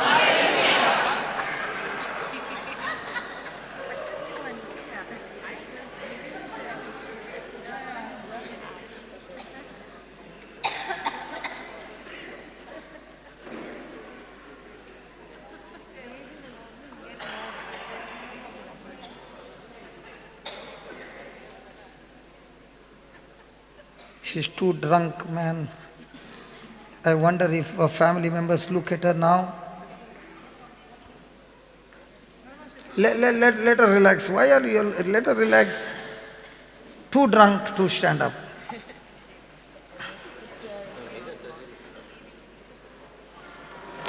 Okay, let's close our eyes and then we will come back. Come on, let's close our eyes. Take your time and you make a prayer. Today the Lord has shown you so many things. In the morning, Brother Vincent preached. Jocelyn preached.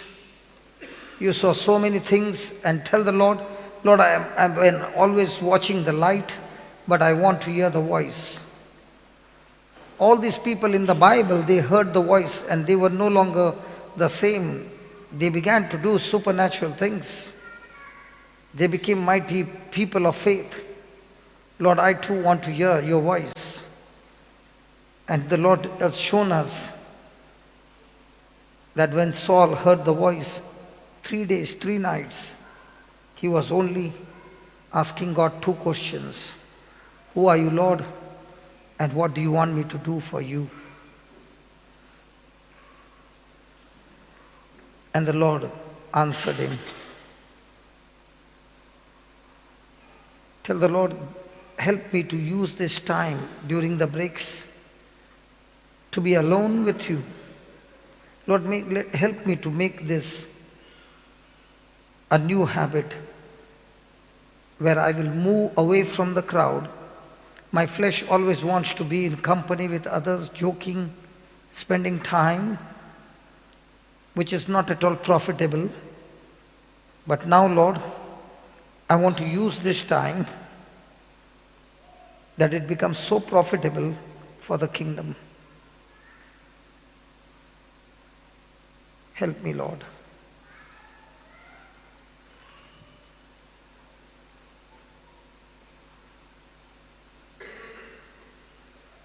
Open your mouth and talk to God. That's why the Bible says, let the weak say, I'm strong. Don't try to speak to God in your mind. Speak to God with believing in your heart and confessing with your mouth. Don't keep your mouth shut. Speak. Speak the words.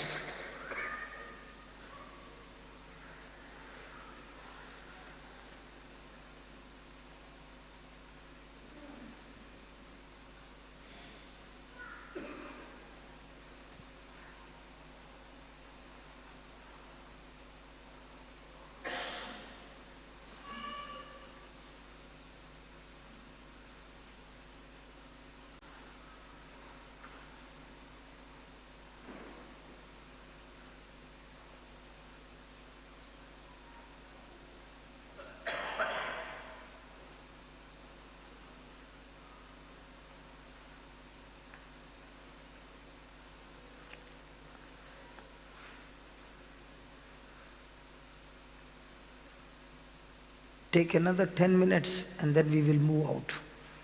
Let this be your 10 minutes, the best moment of your life.